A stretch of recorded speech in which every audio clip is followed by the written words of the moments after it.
मैं तुम्हारे लिए पिछले 365 दिनों के समुद्र से वो 120 मोती चुनकर लाया हूं जिनकी चमक से तुम्हारी सफलता का इतिहास लिखा जाएगा।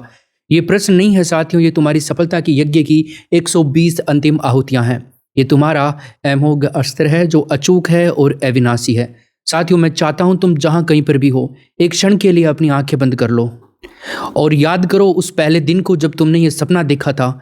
याद करो उस जुनून को, उस आग को। महसूस करो उसे अपनी नसों में और उसको फिर से दौड़ने दीजिए। आज खोल दो अपनी आंखें और उठा लो वो कलम जो तुम्हारा भाग्य लिखेगी। ये क्लास एक साधना मानेंगे हम। क्या मानेंगे दोस्तों? साधना। तुम्हारा मोबाइल या जो लैपटॉप में तुम क्लास देख रहे हो, ये तुम्हारा क्या है? साधना स्थल है। तुम्हारा ईयरफोन दुनिया से तुम्हारा वैराग्य है और स्क्रीन पर चलता हुआ हर एक प्रश्न तुम्हारी क्या है? परीक्षा है। आज ना कोई भटकाव होगा, ना कोई आलस्य होगा, सिर्फ तुम और तुम्हारा लक्ष्य और मैं तुम्हारा सारथी। तो चलो हे पार्थ, गांडी उठाओ और करते हैं इस धर्म युद्ध का शंखनाद। मुझे पता है आपके दिलों की धड़कनें बढ़ी हुई हैं। इतना कम समय जो रह गया है एग्जाम में, क्या समय रेत की तरह आपके हाथों से भी फिसलता हुआ महसूस हो रहा है? अगर हाँ, तो आप सही जगह पर आए हो, क्योंकि अगले कुछ घंटे आपकी साल भर की मेहनत को सफलता में बदलने वाले हैं। मुझे यूट्यूब पर लोग मान सर के नाम से पुकारते हैं। आपका आज मैं स्वागत नहीं करूंगा। मैं आज आपको ललकारने आया हूं, उस सपने के लिए ललकारने आया हूं जिसे आपने अपनी खुली आंखों से देखा है। आरपीएससी स्कूल व्याख्याता बनने का सपना। परीक्षा की रणभेरी बज चुकी है साथियों, और इस निर्णायक घड़ी में जब हर कोई किताबों के ढेर में उलझा हुआ है, डर रहा है कि कहीं करंट अफेयर का वो 10 सवाल जो परीक्षा में पूछे जाएंगे, वो 10 सवाल साल भर की समस्या पर पानी ना फेर दें। लेकिन आप नहीं डरेंगे, क्योंकि ये डरने का समय नहीं है, ये लड़ने का समय है। ये अंतिम प्रहार का समय है। भूल जाइए सैकड़ों पन्नों की मैगजीन को, भूल जाइए अनगिनत वेबसाइटों के जाल को। पिछले 365 दिनों का पूरा समंदर, हर महीने के 10 सबसे घातक सवाल मैं आपके लिए इस एक क्लास में निचोड़ करके लाया हूँ। ये 120 सवाल नहीं है, ये 120 क्या है? ब्रह्मास्त्र हैं, जो सीधे सीधे परीक्षा के सीने में लगने वाले हैं। ये कोई मैराथन नहीं है दोस्तों, ये आपके सपनों के लिए एक संजीवनी है। तो उठो राजस्थान के योद्धाओं, ये क्लास नहीं, ये रणभूमि की अंतिम तैयारी है। आपका पेन, आपकी तलवार और हर एक सवाल सामने खड़ा है दुश्मन उसके। आज यहाँ एक भी सवाल बचना नहीं चाहिए। दिमाग के सारे घोड़े दौड़ा दो। अपनी पूरी एकाग्रता, अपनी पूरी ऊर्जा अगले कुछ घंटों के लिए मुझे सौंप दो। मैं वचन देता हूँ कि जब ये सेशन खत्म होगा तो करंट अफेयर्स का डर जो है आपका खत्म हो चुका होगा और आत्मविश्वास अपनी चरम सीमा पर होगा। तो आज इस चैट बॉक्स में आग लगा दो। आग ऐसे लगा दो कि यहाँ पर लिख दो, yes I am ready. Yes I am ready. तो चलिए साथियों, शुरू करते हैं सफलता का ये आखिरी और सबसे शक्तिशाली अध्याय। अब रुकना नहीं है, अब थकना नहीं है, व्याख्याता बन करके ही दम लेना है। तो देखिए, इस क्लास में हम 365 दिन का पूरा करंट अफेयर करेंगे। हर एक महीने के 10 क्वेश्चन मैं यहाँ पर लेकर के आया हूँ। 12 महीने के 120 प्रश्न हैं। हर महीने के वो जुझारू क्वेश्चन हैं 10, जो एग्जाम में आपके सीधे सीधे छपने वाले हैं। ईमानदारी से जो क्लास लेगा वो कमेंट बॉक्स में जय हिंद जरूर लिखेगा। तो आपका पहला प्रश्न है साथियों, राजस्थान की मुख्यमंत्री आयुष्मान आरोग्य योजना के संबंध में हालिया यानी कि जून 2024 की घोषणाओं के अनुसार कौन सा कथन सही है? देखिए साथियों, आपको मैं यहाँ पे क्लियर कर देता हूँ इस प्रश्न के बारे में, जो भी सारी हमारी दुविधाएं हैं। ये जो योजना है पहले जानी जाती थी मुख्यमंत्री चिरंजीवी स्वास्थ्य बीमा योजना, स्वास्थ्य बीमा योजना के नाम से। ठीक है, थे भी याद आएगा, से भी याद आएगा। ओके, और इस योजना का नाम जो है वो फरवरी 2024 में बदल दिया गया था दोस्तों, और इसका नाम रख दिया गया था मुख्यमंत्री आयुष्मान आरोग्य योजना। तो ये पहले किस नाम से जानी जाती थी? चिरंजीवी स्वास्थ्य बीमा योजना, और अब इसका नया नाम क्या हो गया? मुख्यमंत्री आयुष्मान आरोग्य योजना। इस बदलाव के साथ में योजना के लाभों के अंदर और भी कुछ मजबूती से कुछ काम किए गए थे। इसमें 25 लाख तक का कैशलेस इलाज की घोषणा की गई थी। इस योजना के अंतर्गत जो पात्र परिवार हैं उनके संबंध में सरकारी और निजी अस्पतालों में प्रति परिवार 25 लाख रुपए तक का कैशलेस इलाज उपलब्ध होगा। 10 लाख रुपए तक का दुर्घटना बीमा था इसमें। 10 लाख तक का दुर्घटना बीमा इसके अंदर था। जो 10 लाख तक का दुर्घटना बीमा कवर भी प्रदान किया जाता है किसी दुर्घटना की स्थिति में, जैसे मृत्यु हो जाए या स्थायी अपंगता हो जाए, तो इस कंडीशन में 10 लाख रुपए। गंभीर बीमारियों का इलाज इसमें शामिल था, कोई भी गंभीर बीमारी है तो उसका इलाज इसमें शामिल था। हृदय रोग, कैंसर, न्यूरो संबंधी कोई है, डायलिसिस जैसी कुछ गंभीर बीमारियां हैं तो उनका इलाज भी इसमें शामिल था। इसके अलावा डे केयर उपचार भी था इसमें। डे केयर उपचार का मतलब हो गया कि अब इस योजना के तहत ऐसे उपचार भी शामिल होंगे जिनके लिए 24 घंटे अस्पताल में भर्ती रहने की आवश्यकता नहीं है। तो ये एक बहुत अच्छी बात थी इस योजना के अंदर जो अपडेट किया गया। पर जो हालिया इसमें अपडेट हुए हैं ना, उनके बारे में मैं तुम्हें बता देता हूँ। एक तो पॉलिसी का नवीनीकरण करवाना जरूरी था। क्या था भाई? पॉलिसी का नवीनीकरण। भाई जिन परिवारों की पॉलिसी की वैधता समाप्त हो रही है ना, उनके लिए 1 मई 2024 तक पॉलिसी का नवीनीकरण करवाना अनिवार्य हुआ था, ताकि योजना का लाभ निर्बाध रूप से मिलता रहे। और नवीनीकरण जो है वो ई मित्र या स्वयं की जो SSO-ID है उसके माध्यम से किया जा सकता है। अस्पतालों का जो नेटवर्क विस्तार है ना, उसको भी एक्सपेंड किया गया था। सरकार योजना के तहत अस्पतालों के नेटवर्क का विस्तार करने की दिशा में काम कर रही है, ताकि दूर दराज के जो गांव हैं, ढाणियाँ हैं, वहाँ पर भी निजी और सरकारी अस्पतालों के माध्यम से बेहतर जो स्वास्थ्य सेवाएं हैं वो पहुँच सके। पोर्टेबिलिटी की सुविधा भी मिली यहाँ पे। पोर्टेबिलिटी, इसको भी मैं समझा देता हूँ पोर्टेबिलिटी क्या है। देखो, भविष्य में इस योजना में पोर्टेबिलिटी की सुविधा शुरू करने की योजना बनाई गई है, जिससे क्या होगा, राजस्थान के निवासी जो है ना वो अन्य राज्यों में भी इलाज करवा सकेंगे और अन्य राज्यों में नागरिक राजस्थान में इस योजना का लाभ उठा सकेंगे। तो दोनों तरफ से ही ज़्यादा फायदा होने वाला है इसमें। अब आप कहेंगे सर इस प्रश्न का राइट आंसर क्या है? तो फ्रेंड्स, इस प्रश्न का राइट आंसर होगा, योजना के ट्रांसजेंडरों को शामिल करने के लिए आयुष्मान भारत के साथ में एकीकरण किया गया। यही हमारा इस क्वेश्चन का राइट आंसर होने वाला है। तो मुख्यमंत्री आयुष्मान आरोग्य योजना का दायरा बढ़ाने का एक महत्वपूर्ण निर्णय लिया गया। इस योजना को केंद्र सरकार की आयुष्मान भारत प्रधानमंत्री जन आरोग्य जो योजना थी उसके साथ में इंटीग्रेट भी किया गया, जिसके तहत जो ट्रांसजेंडर समुदाय है उसको भी निःशुल्क इलाज की सुविधा मिल सकेगी। और ये कदम जो है स्वास्थ्य सेवाओं में एक क्या कह सकते हैं अपन, समावेशिता को बढ़ावा देने के लिए उठाया गया कदम है। बहुत अच्छा प्रश्न था। अगला प्रश्न देखिए, भारत के महत्वाकांक्षी अंतरिक्ष मिशन गगनयान के संबंध में जून 2024 तक की प्रगति के अनुसार इंटीग्रेटेड एयरड्रॉप टेस्ट कहाँ सफलतापूर्वक आयोजित किया गया? तो बताइए इस क्वेश्चन में क्या आंसर होगा? श्रीहरिकोटा आंध्र प्रदेश, चांदपुर ओडिशा, पोखरण राजस्थान या Shri Chitra Tirunal institute for medical sciences and chronology, Thiruvananthapuram में पड़ता है ये। तो फ्रेंड्स, यहाँ पर हमारा जो सही उत्तर होगा ना वो होगा श्रीहरिकोटा आंध्र प्रदेश। ऑप्शन नंबर पहला करेंगे। इसरो की अगर हम बात करते हैं दोस्तों, तो इसरो की फुल फॉर्म होती है भारतीय अंतरिक्ष अनुसंधान संगठन। तो इसरो ने अपने पहला जो फर्स्ट जिसको कह सकते हैं मानवयुक्त अंतरिक्ष मिशन गगनयान, उसकी तैयारी में एक और मील का पत्थर हासिल किया। इसरो ने श्रीहरिकोटा स्थित सतीश धवन जो केंद्र है वहाँ से क्रू मॉडल को इंटीग्रेट एयर ड्रॉप टेस्ट जो किया था ना वो पूरा कर लिया था। और इस टेस्ट का उद्देश्य क्या था, आप सोच रहे होंगे सर क्या था इसमें ऐसा? तो इसमें थे ना पैराशूट प्रणाली की विश्वसनीयता और प्रदर्शन का परीक्षण करवाना था, जो अंतरिक्ष यात्रियों की सुरक्षा वापसी के लिए महत्वपूर्ण माना जाता है। क्वेश्चन नंबर 3 देखिए, बताइए हाल ही में चर्चा में रही प्रसिद्ध लेखिका और अरुंधति रॉय पर गैर कानूनी गतिविधियों रोकथाम अधिनियम यानी यूएपीए जिसको बोलते, इसके तहत मुकदमा चलाने की मंजूरी दी गई। उनकी कौन सी पुस्तक ने उन्हें अंतर्राष्ट्रीय स्तर पर प्रसिद्धि दिलाई थी? तो उनकी पुस्तक का क्या नाम था? ये बड़ा इंटरेस्टिंग क्वेश्चन है। तो फ्रेंड्स देखो, अरुंधति रॉय एक प्रसिद्ध भारतीय लेखिका रही है, सामाजिक कार्यकर्ता भी रही है, और उनकी पुस्तक थी जिसका नाम था the God of small things. इसके लिए इनको 1997 में प्रतिष्ठित पुरस्कार मिला था जिसका नाम था बुकर पुरस्कार। क्या था भाई? बुकर पुरस्कार नाम था, इससे सम्मानित किया गया था, जिसने उनको एक पूरे विश्व भर में मतलब कह सकते हैं वैश्विक पहचान दिलाई थी। हाल ही में दिल्ली के उपराज्यपाल थे उन पर और शेख शौकत हुसैन पर 2010 में एक भाषण के मामले में यूएपीए के तहत मुकदमा चलाने की मंजूरी दी गई, जिससे वो फिर से चर्चा में आए थे। क्वेश्चन नंबर 4 देखिए, बताइए राजस्थान के विशेष संदर्भ में प्रधानमंत्री सूर्य घर मुक्त बिजली योजना का प्राथमिक उद्देश्य क्या है, जिसके लिए राज्य में विशेष अभियान चलाए जा रहे हैं? तो क्या होगा क्वेश्चन नंबर 4 का राइट आंसर, बताइए। तो फ्रेंड्स इस क्वेश्चन में सही उत्तर क्या होगा? प्रधानमंत्री सूर्य घर मुक्त बिजली योजना। देखो ये जो योजना है ना, भारत सरकार की एक बहुत महत्वाकांक्षी योजना है, जिसका उद्देश्य है नवीनीकरण ऊर्जा यानी कि रिन्यूएबल एनर्जी की बात हो रही है भैया यहाँ पे, ठीक है। रिन्यूएबल ऊर्जा की बात हो रही है।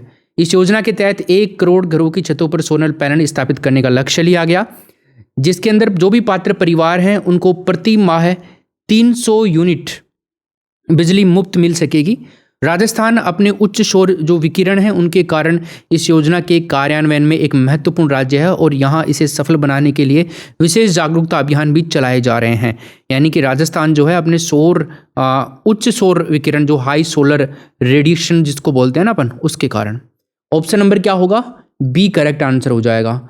ठीक है, 1 करोड़ घरों की छतों पर सौर ऊर्जा संयंत्र स्थापित करके परिवारों को 300 यूनिट बिजली मुफ्त प्रदान करने की घोषणा। क्वेश्चन नंबर 5 देखिए, बताइए जून 2024 में पेरिस में आयोजित तीरंदाजी विश्व कप स्टेज 3 में किस भारतीय महिला रिकवर तीरंदाज ने स्वर्ण पदक जीत करके इतिहास रच दिया? क्या नाम है उनका, बताइए। तो फ्रेंड्स, उनका नाम है दीपिका कुमारी। Number 1 option. भारत की अनुभवी तीरंदाज हैं ये। पेरिस के अंदर आयोजित हुआ था तीरंदाज विश्व कप। ठीक है, स्टेज 3 की बात हो रही है यहाँ पे। इसमें शानदार प्रदर्शन किया और महिला व्यक्तिगत रिकवर्स में स्पर्धा के अंदर इन्होंने जीता स्वर्ण पदक। इन्होंने फाइनल जो खेला था ना, इन्होंने वो खेला था यूएसए की एक महिला थी जिनका नाम था जेनिफर मुसिनो फर्नांडीज। कितना बड़ा नाम हो गया। इनको हराया था इन्होंने और ये जीत उनके लिए महत्वपूर्ण है क्योंकि ये उनके कैरियर की सबसे बड़ी वापसी मानी जाती है और आगामी पेरिस ओलंपिक 2024 के लिए इनको मोटिवेशन मिला, ऐसे मान लीजिए आप। हालांकि जब ओलंपिक हुआ तब इनका जो प्रदर्शन था वो काफ़ी निराशजनक रहा था क्योंकि व्यक्तिगत टीम जो थी ना उसके अंदर ये हार गई थी। क्वार्टर फाइनल तक तो गई थी लेकिन फिर वहाँ पे हार गई थी और इनका जो व्यक्तिगत स्पर्धा वाला जो पदक था उसका जो इनकी उम्मीदें थी वो टूट चुकी थी। अच्छा, ये पूछा जा सकता है कि दीपिका कुमारी का कौन सा ओलंपिक था? तो इनका था ये चौथा। ठीक है, पेरिस वाला। अगला क्वेश्चन देखिए, क्वेश्चन नंबर 6। भारत में महिला सशक्तिकरण ह्यूमन एम्पावरमेंट के लिए लखपति दीदी योजना को तेजी से लागू किया जा रहा है। इस योजना का मुख्य लक्ष्य क्या है, बताइए। देखें, अब देखो इस योजना में क्या है, मैं आपको समझा देता हूँ। लखपति दीदी योजना एक कौशल विकास कार्यक्रम है, यानी कि स्किल डेवलपमेंट प्रोग्राम है ये। इसका उद्देश्य है ग्रामीण क्षेत्रों के अंदर जो SHGs हैं, यानी कि जो स्वयं सहायता समूह है, स्वयं सहायता समूह से जुड़ी हुई महिलाओं को आर्थिक रूप से आत्मनिर्भर बनाना है। इस योजना के तहत महिलाओं को प्लबिंग, LED बल्ब बनाना, ड्रोन संचालन करना, मरम्मत करवाना, ऐसी विभिन्न तकनीक और जो गैर तकनीक क्षेत्र हैं उनके अंदर प्रशिक्षित किया जाता है ताकि वो प्रतिवर्ष न्यूनतम 1 लाख की आय अर्जित कर सकें और ये योजना महिला सशक्तिकरण की दिशा में एक महत्वपूर्ण कदम है। तो आंसर क्या होगा हमारा यहाँ पे? स्वयं सहायता समूहों से जुड़ी हुई महिलाओं को प्रतिवर्ष कम से कम 1 लाख की स्थायी आय अर्जित करने में सक्षम बनाना। लेकिन दोस्तों, हमारे देश का दुर्भाग्य ये है कि जिन लोगों को ये कॉन्ट्रैक्ट मिलते हैं, जिनको फ्रेंचाइजी मिल जाती है कि आप महिलाओं को प्रशिक्षित करें, वो लोग करते क्या हैं, बस उनका एडमिशन कर लेते हैं, उनकी बायोमेट्रिक करवा देते हैं और घर भेज देते हैं। कोई प्रशिक्षण नहीं दिया जाता। ये हमारे देश का दुर्भाग्य है कि हमारे देश में ऐसे लोग रहते हैं जो केवल पैसे कमाने पे फोकस करते हैं।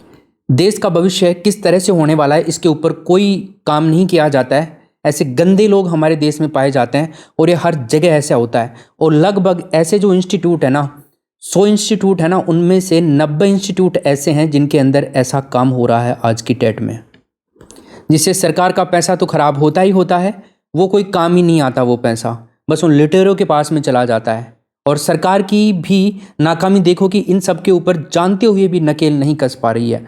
7वें नंबर का प्रश्न देखिए, राजस्थान सरकार की निरोगी राजस्थान अभियान के एक प्रमुख घटक के रूप में मौसमी बीमारियों जैसे डेंगू और मलेरिया के प्रबंधन के लिए किस गतिविधि पर विशेष जोर दिया जा रहा है?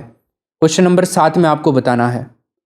देखो, अगर आप भी उस जो पहले प्रश्न की बात कर रहा हूँ उस तरह का कोई कोर्स आप कर रहे हैं, आपकी नज़र में कोई कर रहा है, तो डेली जाइए और वहाँ पर प्रशिक्षण लीजिए। प्रशिक्षण नहीं दे पा रहे हैं तो शिकायत कीजिए, क्योंकि देश में सुधार हम लोग जैसे लाएंगे ना तभी आ पाएगा, अदरवाइज नहीं आएगा। लोग लूटते रहेंगे, हम लूटते रहेंगे।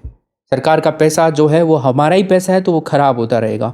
सही जगह इन्वेस्ट नहीं होगा तो हमारा देश भविष्य में गरीबी की ओर जाने वाला है बहुत बुरी तरह से। तो देखो इस प्रश्न में जो हम सही उत्तर करेंगे, निरोगी राजस्थान अभियान जो है ना, इसका उद्देश्य है कि समस्त नागरिकों को स्वास्थ्य के प्रति जागरूक करना।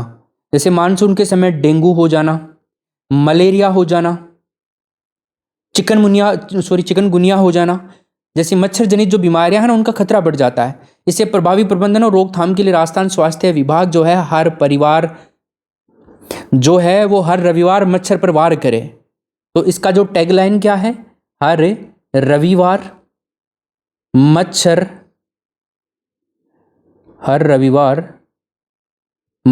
पर वार, ये इसकी टैगलाइन है। ऐसे साप्ताहिक जागरूकता अभियान चला रहा है। इसका उद्देश्य क्या है, लोगों को अपने घरों के आसपास में पानी जमा ना होने देना के लिए प्रेरित करता है। जैसे कि मच्छरों के प्रजनन का मुख्य स्रोत जो है ना, वो पानी जमा होता है ना, वही होता है जिसको ब्रीडिंग बोलते हैं। तो इस प्रश्न का आंसर क्या होगा, हर रविवार मच्छर पर वार जैसे जागरूकता अभियान चलाना। 8वें नंबर का प्रश्न देखिए, भारत के परमाणु ऊर्जा कार्यक्रम न्यूक्लियर एनर्जी प्रोग्राम के संदर्भ में हाल ही में भारत का पहला निजी तौर पर डिजाइन और विकसित रॉकेट विक्रम-1 का अनावरण किया गया है। इसे किस कंपनी ने विकसित किया था, बताइए क्या नाम था उस कंपनी का। तो हैदराबाद में स्थित है स्टार्टअप रुकाईरूट एयरफोर्स। तुम भी एयरफोर्स पढ़ रहे हो क्या? एयरफोर्स नहीं है, एरोस्पेस है। तो रुकाईरूट एरोस्पेस, डी ऑप्शन हम करेंगे यहाँ पे राइट आंसर। ये क्या है ना, ये भारत का निजी अंतरिक्ष क्षेत्र है। इससे होगा क्या, इससे छोटे जो उपग्रह है ना, उनको लॉन्च करने की क्षमता में वृद्धि होगी। भारत सरकार के अंतरिक्ष क्षेत्र को निजी कंपनियों के लिए खोलने का एक कदम भी है जो सफल परिणाम माना जाता है। क्वेश्चन नंबर 9 देखिए, भारत की जनगणना 2011 के अनुसार राजस्थान के किस जिले का बाल लिंगानुपात 0 से 6 आयु वर्ग में सबसे कम था। 2011 की जनगणना के अनुसार बात कर रहा है, तो वो कौन सा जिला था। देखिए 2011 की जनगणना के अनुसार राजस्थान का समग्र बाल लिंगानुपात जो है 0 से 6 वर्ष का, वो है 888। जो राष्ट्रीय औसत की बात करें अपन 919 है, तो इससे काफ़ी कम है। देख लो आप, 19 और 12 कितना कम हो गया, 31। और जिलों के आंकड़ों को देखें तो झुंझुनू जिले में ये अनुपात जो है दोस्तों वो आपका सबसे कम था। कितना, 837 ही दर्ज किया गया। इसके विपरीत अगर हम चलते हैं बांसवाड़ा के अंदर, कहाँ पे भैया, बांसवाड़ा के अंदर अगर अपन चलते हैं तो बांसवाड़ा जिले में बाल लिंगानुपात जो है वो है 934 1000 पे आंकड़ा डिसाइड होता है कि कितने हैं 1000 पे, तो वो आपका 934 है। और ये आंकड़े जो हैं राज्य के बालिकाओं के स्वास्थ्य और सामाजिक स्थिति से संबंधित महत्वपूर्ण क्या है, इंडिकेटर है, मतलब संकेतक है।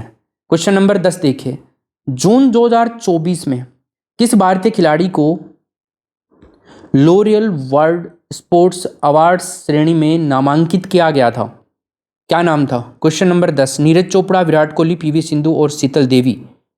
देखो जम्मू और कश्मीर की थी पैरा तीरंदाज शीतल देवी, ऑप्शन नंबर डी।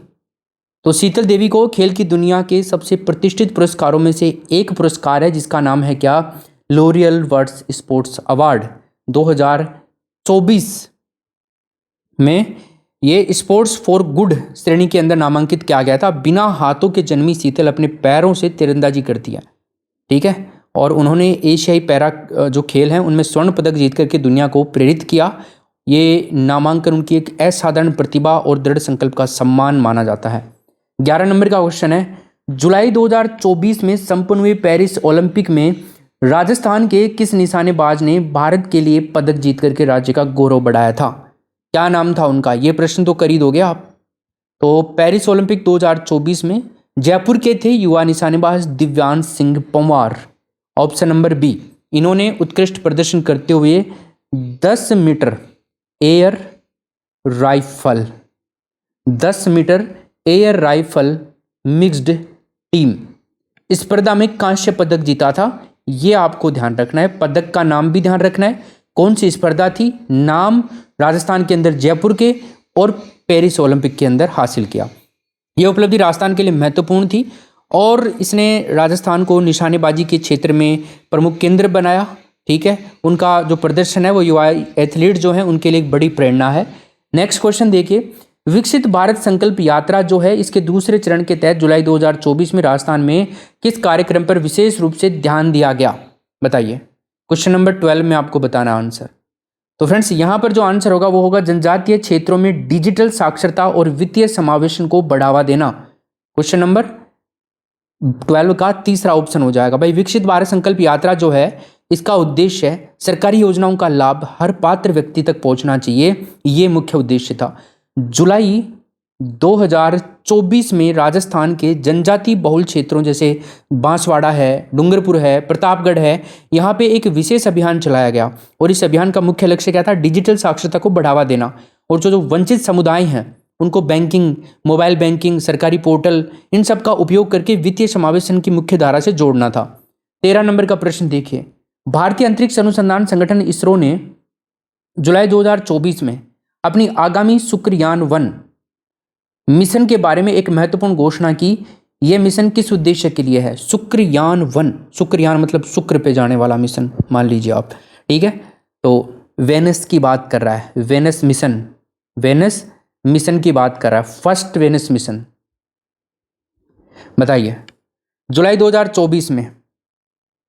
तो इस ये घोषणा हुई कि मिशन के लिए पेलोड जो है ना और जो लॉन्च लोड है, लॉन्च लोड या लॉन्च विंडो मानेंगे हम इसको, लोड नहीं कहेंगे, विंडो कहेंगे, इसको अंतिम रूप दिया जा रहा था लगभग इस समय में। और इस मिशन का प्राथमिक उद्देश्य एक ऑर्बिटर की मदद से शुक्र ग्रह के वायुमंडल की रासायनिक संरचना, सतह की गतिविधियां और सौर हवा के साथ में इसकी अंतःक्रिया को विस्तृत अध्ययन करना है, जिसे अक्सर पृथ्वी का जुड़वा ग्रह भी कहा जाता है। तो आंसर क्या होगा? शुक्र ग्रह के वायुमंडल और सतह का अध्ययन करने के लिए। अगर हम वर्तमान में भी बात करें तो ये विकसित चरण में ही है, यह अभी लॉन्च नहीं हुआ है। समय सीमा इसकी निर्धारित की गई है मार्च 2028 को ये क्या होगा? प्रक्षेपण के लिए तैयार होगा। और भारत सरकार ने सितंबर 2024 में इस महत्वाकांक्षी अंतरिक्ष मिशन को औपचारिक रूप से मंजूरी दी थी, जिसके बाद में इसकी तैयारियों में तेजी आई है। इसको वीनस ऑर्बिटर मिशन के नाम से भी जाना जाता है। अगला प्रश्न देखिए। जुलाई 2024 में जारी नवीनतम आंकड़ों के अनुसार नवीकरणीय ऊर्जा क्षमता में राजस्थान ने कौन सी नई उपलब्धि हासिल करी है? क्वेश्चन नंबर 14 बताइए। तो फ्रेंड्स पहला ऑप्शन है 25,000 मेगावाट की सौर ऊर्जा क्षमता को पार करने वाला देश का पहला राज्य बन गया है। बहुत इंपॉर्टेंट क्वेश्चन है भाई, ये एग्जाम में आएगा तुम्हारे, अब की बार देख लेना आप, याद रहेगा ना। तो राजस्थान ने नवीनीकरण ऊर्जा के क्षेत्र में अपनी अग्रणी स्थिति को और बेहतरीन बनाया है। जुलाई 2024 में रिपोर्ट जो आई थी उसके अनुसार राजस्थान जो है वो 25,000 मेगावाट की कुल स्थापित सौर ऊर्जा क्षमता को पार कर गया है और ये मील का पत्थर राज्य को भारत के सौर ऊर्जा हब के रूप में स्थापित करता है, जिसका श्रेय जाता है भाडला सोलर पार्क को। ये एक विशाल परियोजना है और अनुकूलित सरकारी नीतियों के लिए जाता है इसका। क्वेश्चन नंबर 15 देखिए। अब आप बताइए मेरे को क्या आंसर होगा इसमें। मानसून के दौरान संक्रामक रोग के प्रसार की निगरानी के लिए राजस्थान के स्वास्थ्य विभाग ने जुलाई 2024 में कौन सा नया डिजिटल प्लेटफॉर्म लॉन्च किया? क्या नाम था उसका? नाम तो आपको पता लग ही गया होगा, बहुत बड़ा नाम दिख रहा है इसमें। तो राजस्थान में मानसून के मौसम में डेंगू, स्क्रब टाइफस, मलेरिया, ये सब जो रोग हैं इनके प्रकोप को देखते हुए स्वास्थ्य विभाग ने एक हाईटेक समाधान पेश किया है सतर्क नाम से। नाम याद रखिएगा, सतर्क इसके फुल फॉर्म है इंटीग्रेटेड डिजीज सर्विलेंस डैशबोर्ड, जिसको हम सतर्क कहेंगे, ठीक है। तो सतर्क नाम से एकीकृत रोग निगरानी डैशबोर्ड, तीसरा ऑप्शन इसका सही उत्तर हो जाएगा। ये प्लेटफॉर्म राज्य भर में वास्तविक समय के अंदर डेटा जो है ना वो एकत्रित करता है, जिससे स्वास्थ्य अधिकारियों की हॉटस्पॉट की जो पहचान है वो करने में काफ़ी प्रबंधन या काफ़ी समय, काफ़ी कार्यवाही, ये सब चीज़ें जल्दी हो जाती हैं। क्वेश्चन नंबर 16 देखिए। प्रसिद्ध अर्थशास्त्री और भारतीय रिजर्व बैंक के पूर्व गवर्नर डॉक्टर रघुराम राजन द्वारा जुलाई 2024 में लॉन्च की गई नवीनतम पुस्तक का नाम क्या है, जो भारत की आर्थिक चुनौतियों पर केंद्रित है? बताइए क्या उत्तर होगा इसमें, क्या नाम है पुस्तक का? गाइज पुस्तक का नाम है ब्रेकिंग द मोल्ड, री इमेजिनिंग इंडियाज इकोनॉमिक फ्यूचर। तीसरा ऑप्शन इसका राइट आंसर होगा। इसको जुलाई 2024 में व्यापक रूप से चर्चा में आई थी। ये पुस्तक भारत के लिए पारंपरिक निर्माण आधारित विकास का एक मॉडल है। नेक्स्ट प्रश्न देखिए, भारत के परमाणु ऊर्जा कार्यक्रम के तहत जुलाई 2024 में काकरापार परमाणु ऊर्जा परियोजना में एक महत्वपूर्ण घटना घटी और ये घटना क्या थी? कौन कौन बताएगा इस घटना के बारे में? ये घटना ये थी, एक नई अनुसंधान रिएक्टर की शुरुआत? नहीं। या फिर भारत के पहले थोरियम आधारित रिएक्टर का निर्माण शुरू? ये भी नहीं।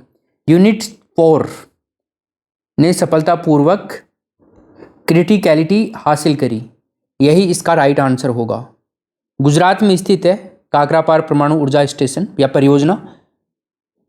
ये एक बड़ी उपलब्धि हासिल की गई थी। चौथी इकाई की बात हो रही है। यहाँ पे 700 मेगावाट की क्षमता है, इसमें सफलतापूर्वक हासिल कर दी थी। अब आप सोच रहे होंगे क्रिटिकलिटी क्या? देखो, ये वो स्थिति होती है जब परमाणु रिएक्टर के अंदर एक आत्मनिर्भर श्रृंखला अभिक्रिया शुरू हो जाती है और बिजली उत्पादन शुरू हो जाता है। ये भारत की स्वच्छ ऊर्जा क्षमता को बढ़ाने की दिशा में एक महत्वपूर्ण कदम था। नेक्स्ट प्रश्न देखिए, जुलाई 2024 में भारत ने किस अंतर्राष्ट्रीय संगठन की अध्यक्षता में आयोजित एक विशेष सतत विकास शिखर सम्मेलन में भाग लिया और हरित वित्त पोषण के लिए एक नए कोष की घोषणा भी करी? तो फ्रेंड्स, यहां पर आंसर होगा ब्रिक्स। नंबर 1 ऑप्शन हो जाएगा। ब्रिक्स जो है, इसके अंदर ब्राजील, रूस, भारत, चीन और एक आएगा दक्षिण अफ्रीका, ये और एक नया सदस्य जो भी होता है वो इसकी अध्यक्षता में एक वर्चुअल शिखर सम्मेलन का आयोजन किया गया। इस सम्मेलन में भारत ने विकासशील देशों को सतत विकास लक्ष्यों को प्राप्त करने के लिए मदद के लिए घोषणा करी थी। हरित वित्त पोषण के महत्व के ऊपर जोर दिया था।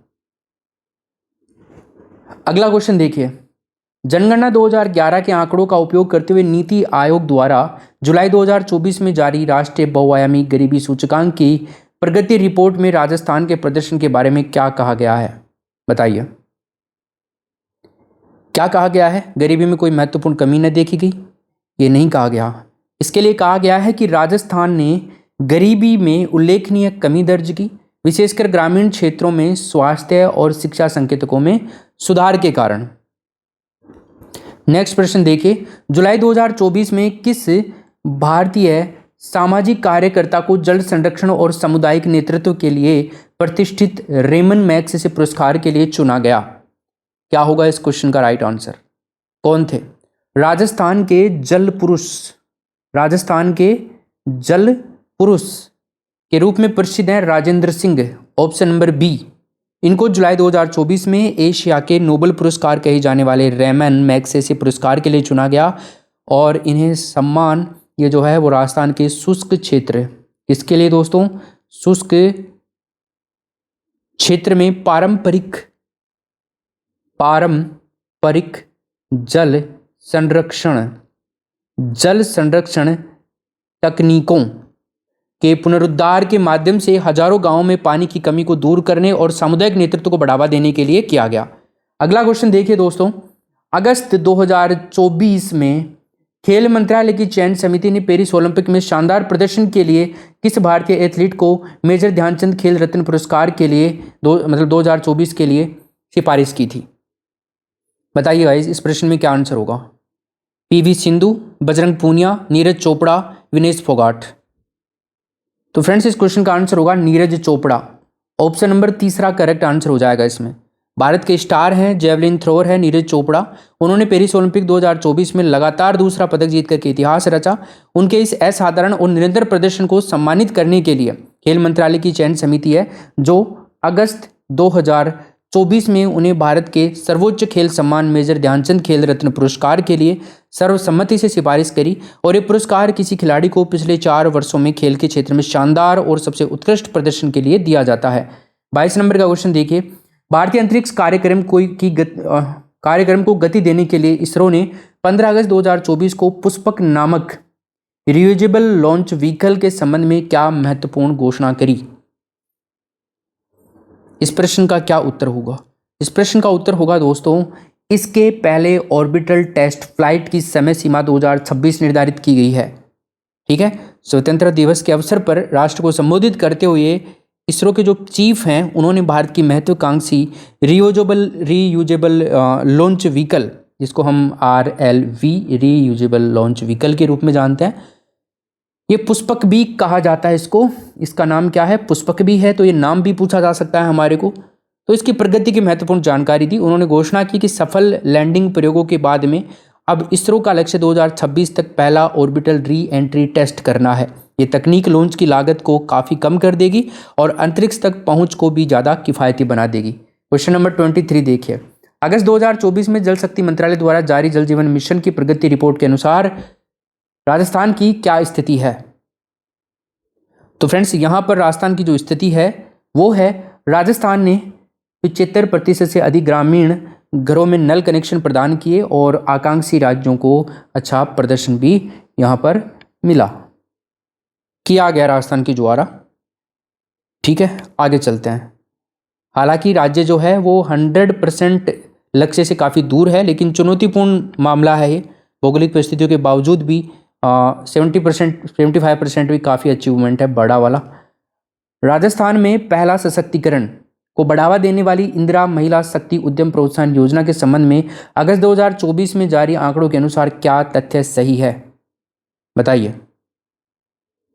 तो अगस्त 2024 में राज्य सरकार ने इंदिरा महिला शक्ति उद्यम प्रोत्साहन योजना की सफलता पर आंकड़े जारी किए और इस योजना का उद्देश्य जो है महिलाओं को आत्मनिर्भर बनाना है।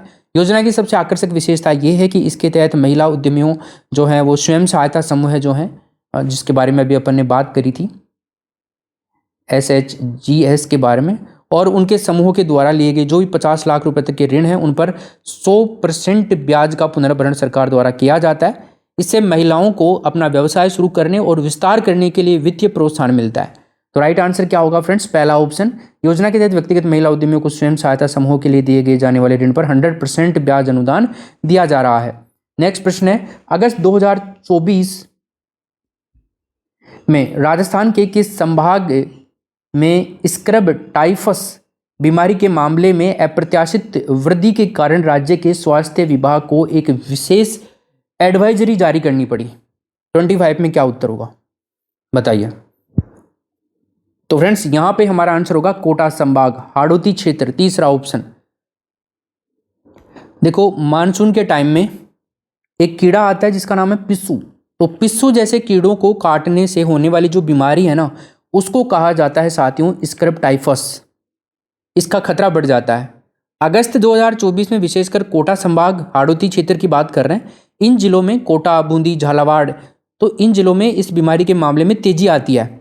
इसके जवाब में राजस्थान के जो स्वास्थ्य और स्वच्छता विभाग है उसने इस क्षेत्र के लिए एक विशेष एडवाइजरी जारी करी थी, जिसमें लोगों को खेतों और झाड़ियों में जाते समय पूरी सावधानी बरतनी चाहिए और बुखार के लक्षण दिखते ही तुरंत जांच की सलाह दी गई थी। अभी भी वही समय आ रहा है। 26 देखिए, अगस्त 2024 में विमोचित पुस्तक, क्या नाम पुस्तक का? The Maratha century, war, diplomacy and power in the 18th century, जो 18वीं शताब्दी में मराठा साम्राज्य के उत्थान और प्रभाव का विश्लेषण करती है। इसके लेखक कौन है? 26 में क्या उत्तर होगा? इसके लेखक हैं दोस्तों Vikram Sampath. Option number B करेंगे। ठीक है, और ये पुस्तक जो है बहुत ही कूटनीति पर आधारित है। नेक्स्ट क्वेश्चन देखते हैं। भारत में विज्ञान और प्रौद्योगिकी के क्षेत्र में एक बड़ी उपलब्धि के तहत अगस्त 2024 में किस भारतीय प्रौद्योगिकी संस्थान IIT ने तपेदिक की त्वरित और सटीक जांच के लिए एक AI आधारित पोर्टेबल डिवाइस, इसका नाम है प्राण चेक, विकसित किया? नाम याद रखिएगा दोस्तों, प्राण चेक, जिसको आप प्राण चेक भी बोलते हैं। बताइए। 27 में आंसर होगा दोस्तों IIT Jodhpur, D option. Rajasthan से संबंधित है इसलिए बहुत इंपॉर्टेंट प्रश्न है। मेक इन इंडिया का भी एक बेहतरीन उदाहरण है ये। अगला क्वेश्चन देखिए, अगस्त 2024 में राजस्थान सरकार द्वारा राज्य के प्रशासनिक ढांचे में एक महत्वपूर्ण फेरबदल करते हुए किसे राज्य का नया मुख्य सचिव नियुक्त किया गया? 28 नंबर के क्वेश्चन में बता दो उत्तर क्या होगा। यस, तो फ्रेंड्स यहां पर आंसर होगा सुधांशु पंत, पहला ऑप्शन।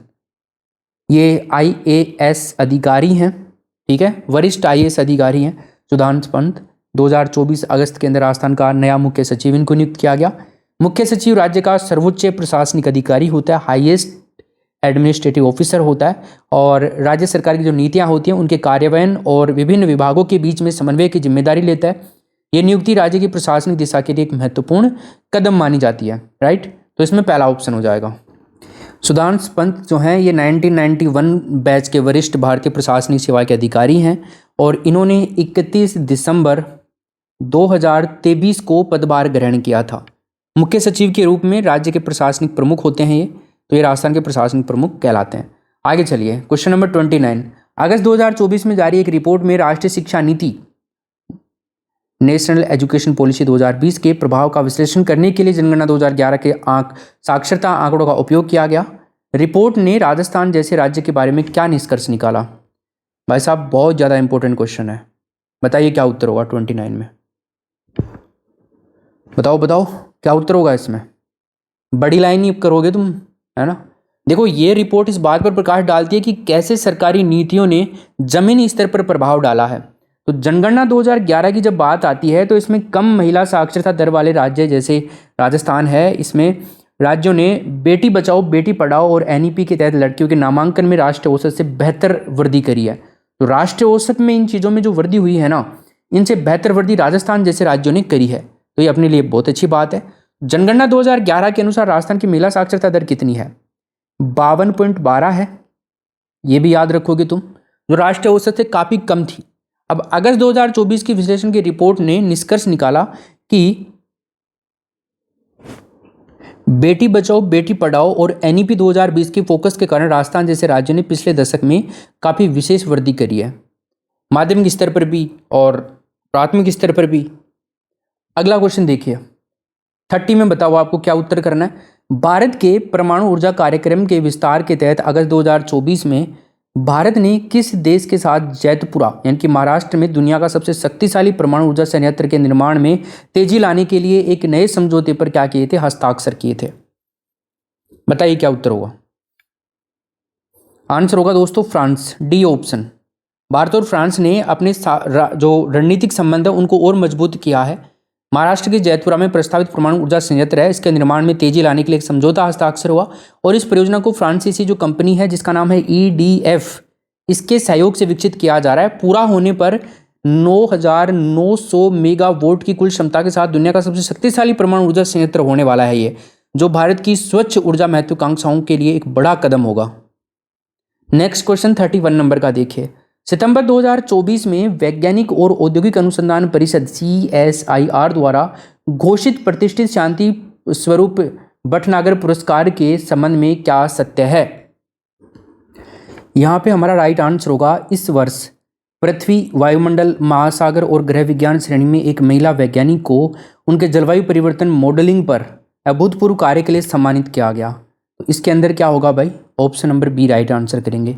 शांति स्वरूप भटनागर पुरस्कार भारत का एक प्रमुख विज्ञान पुरस्कार है जो 45 वर्ष से कम आयु के वैज्ञानिकों को उनके उत्कृष्ट योगदान के लिए दिया जाता है। सितंबर 2024 की घोषणा में एक महत्वपूर्ण क्षण तब आया जब पृथ्वी, वायुमंडल, महासागर और ग्रह विज्ञान की श्रेणी में एक महिला वैज्ञानिक को सम्मानित किया गया। उन्हें भारतीय मानसून पर जलवायु परिवर्तन के प्रभावों का सटीक अनुमान लगाने वाले गणितीय मॉडल विकसित करने के लिए पुरस्कार मिला, जो देश की कृषि और जल सुरक्षा के लिए बहुत ही ज़्यादा महत्वपूर्ण रहा। Question number 32। सितंबर 2024 में आयोजित संयुक्त राष्ट्र महासभा के 79 नंबर का जो सत्र था, इसमें भारत के विदेश मंत्री ने अपने संबोधन में किस मुद्दे पर वैश्विक सहयोग का पुरजोर आह्वान किया? बताइए। हालांकि सभी प्रश्नों में जो लंबी लाइन आ रही है वो अपनी सही होती जा रही है, राइट। संयुक्त राष्ट्र महासभा की बात हो रही है, UNGA। तो संयुक्त राष्ट्र सुरक्षा परिषद की बात करें UNSC के, तो इसमें तत्काल सुधार और आतंकवाद के खिलाफ जीरो टॉलरेंस नीति पर यह आह्वान किया गया था। तो इसमें क्या ना, दो प्रमुख मुद्दों के ऊपर ध्यान केंद्रित किया गया। पहला तो ये था कि जो संयुक्त राष्ट्र सुरक्षा परिषद है इसमें समकालीन वैश्विक वास्तविकताओं को दर्शाने के लिए तत्काल सुधार की आवश्यकता की गई, और दूसरा ये था कि आतंकवाद के रूप में भी अभिव्यक्ति के खिलाफ जीरो टॉलरेंस नीति को अपनाते हुए एक व्यापक अंतर्राष्ट्रीय संधि को अंतिम रूप देना इसका मुख्य उद्देश्य है। PM विश्वकर्मा योजना की पहली वर्षगांठ के अवसर पर सितंबर 2024 में जारी रिपोर्ट के अनुसार राजस्थान में इस योजना का सबसे अधिक लाभ किस पारंपरिक कारीगर वर्ग को मिला? तो बताइए फ्रेंड्स, क्या उत्तर होगा इसमें? कौन सा कारीगर वर्ग था वो? कुम्हार यानी कि माटी के कारीगर और बढ़ई लकड़ी के कारीगर। सितंबर 2023 में शुरू हुई थी पीएम विश्वकर्मा योजना। इसका उद्देश्य था पारंपरिक कारीगरों को और शिल्पकारों को कौशल, प्रौद्योगिकी और वित्तीय सहायता प्रदान करना। इसकी पहली वर्षगांठ की जो रिपोर्ट जारी हुई थी उसमें यह पाया गया था कि राजस्थान में इस योजना का लाभ उठाने वालों में कुम्हार, बढ़ई सबसे ज़्यादा आगे रहे और अपने कौशल को उन्नत करने, आधुनिक उपकरण खरीदने के लिए रियायती ऋण और अपने उत्पादों को बेहतर बाजार तक पहुंचने के लिए मदद की है। क्वेश्चन नंबर 34, राजस्थान की नवीकरण ऊर्जा क्षमता का लाभ उठाने के लिए राज्य सरकार ने सितंबर 2024 में किस महत्वाकांक्षी नीति का अनावरण किया था? क्या नाम था उस नीति का? उस नीति का नाम था साथियों राजस्थान हरित नाइट्रोजन नीति 2024, सी ऑप्शन। ठीक है, इस नीति का उद्देश्य था राज्य की विशाल और सौर पवन ऊर्जा जो क्षमता है उसका उपयोग करके इलेक्ट्रॉनिकल नहीं बोलेंगे उसको, अपन बोलेंगे इलेक्ट्रोलिसिस बोलेंगे उसको। ठीक है, इलेक्ट्रोलिसिस बोलेंगे। तो इलेक्ट्रोलिसिस के माध्यम से हरित हाइड्रोजन का उत्पादन करना और इसे भविष्य का ईंधन भी माना जाता है और ये नीति राजस्थान को एक प्रमुख उत्पादन और निर्यात हब बनाने का लक्ष्य रखती है। 35 देखिए, इसरो की वाणिज्य शाखा न्यू स्पेस इंडिया लिमिटेड ने सितंबर 2024 में PSLV C59 मिशन के तहत किस देश के पृथ्वी अवलोकन उपग्रह NEOS-1 को सफलतापूर्वक लॉन्च किया? 35 नंबर के क्वेश्चन में आंसर बताइए। तो फ्रेंड्स यहाँ पर हमारा आंसर हुआ बी ऑप्शन। भारत के अंतरिक्ष प्रक्षेपण क्षमताओं को या फिर क्षमताओं में वैश्विक विश्वास को दर्शाते हुए इसरो ने अपने भरोसेमंद ध्रुवीय उपग्रह प्रक्षेपण यान ने सिंगापुर के NEOS-1 उपग्रह को सफलतापूर्वक उसी कक्षा में स्थापित किया। यह लॉन्च जो है वो हरिकोटा के सतीश धवन अंतरिक्ष केंद्र के अंदर स्थित था और ये mission new space India limited के माध्यम से एक पूर्व वाणिज्यिक मिशन था जो वैश्विक लॉन्च सेवा बाजार में भारत की जो बढ़ती हिस्सेदारी है उसको रेखांकित करता है।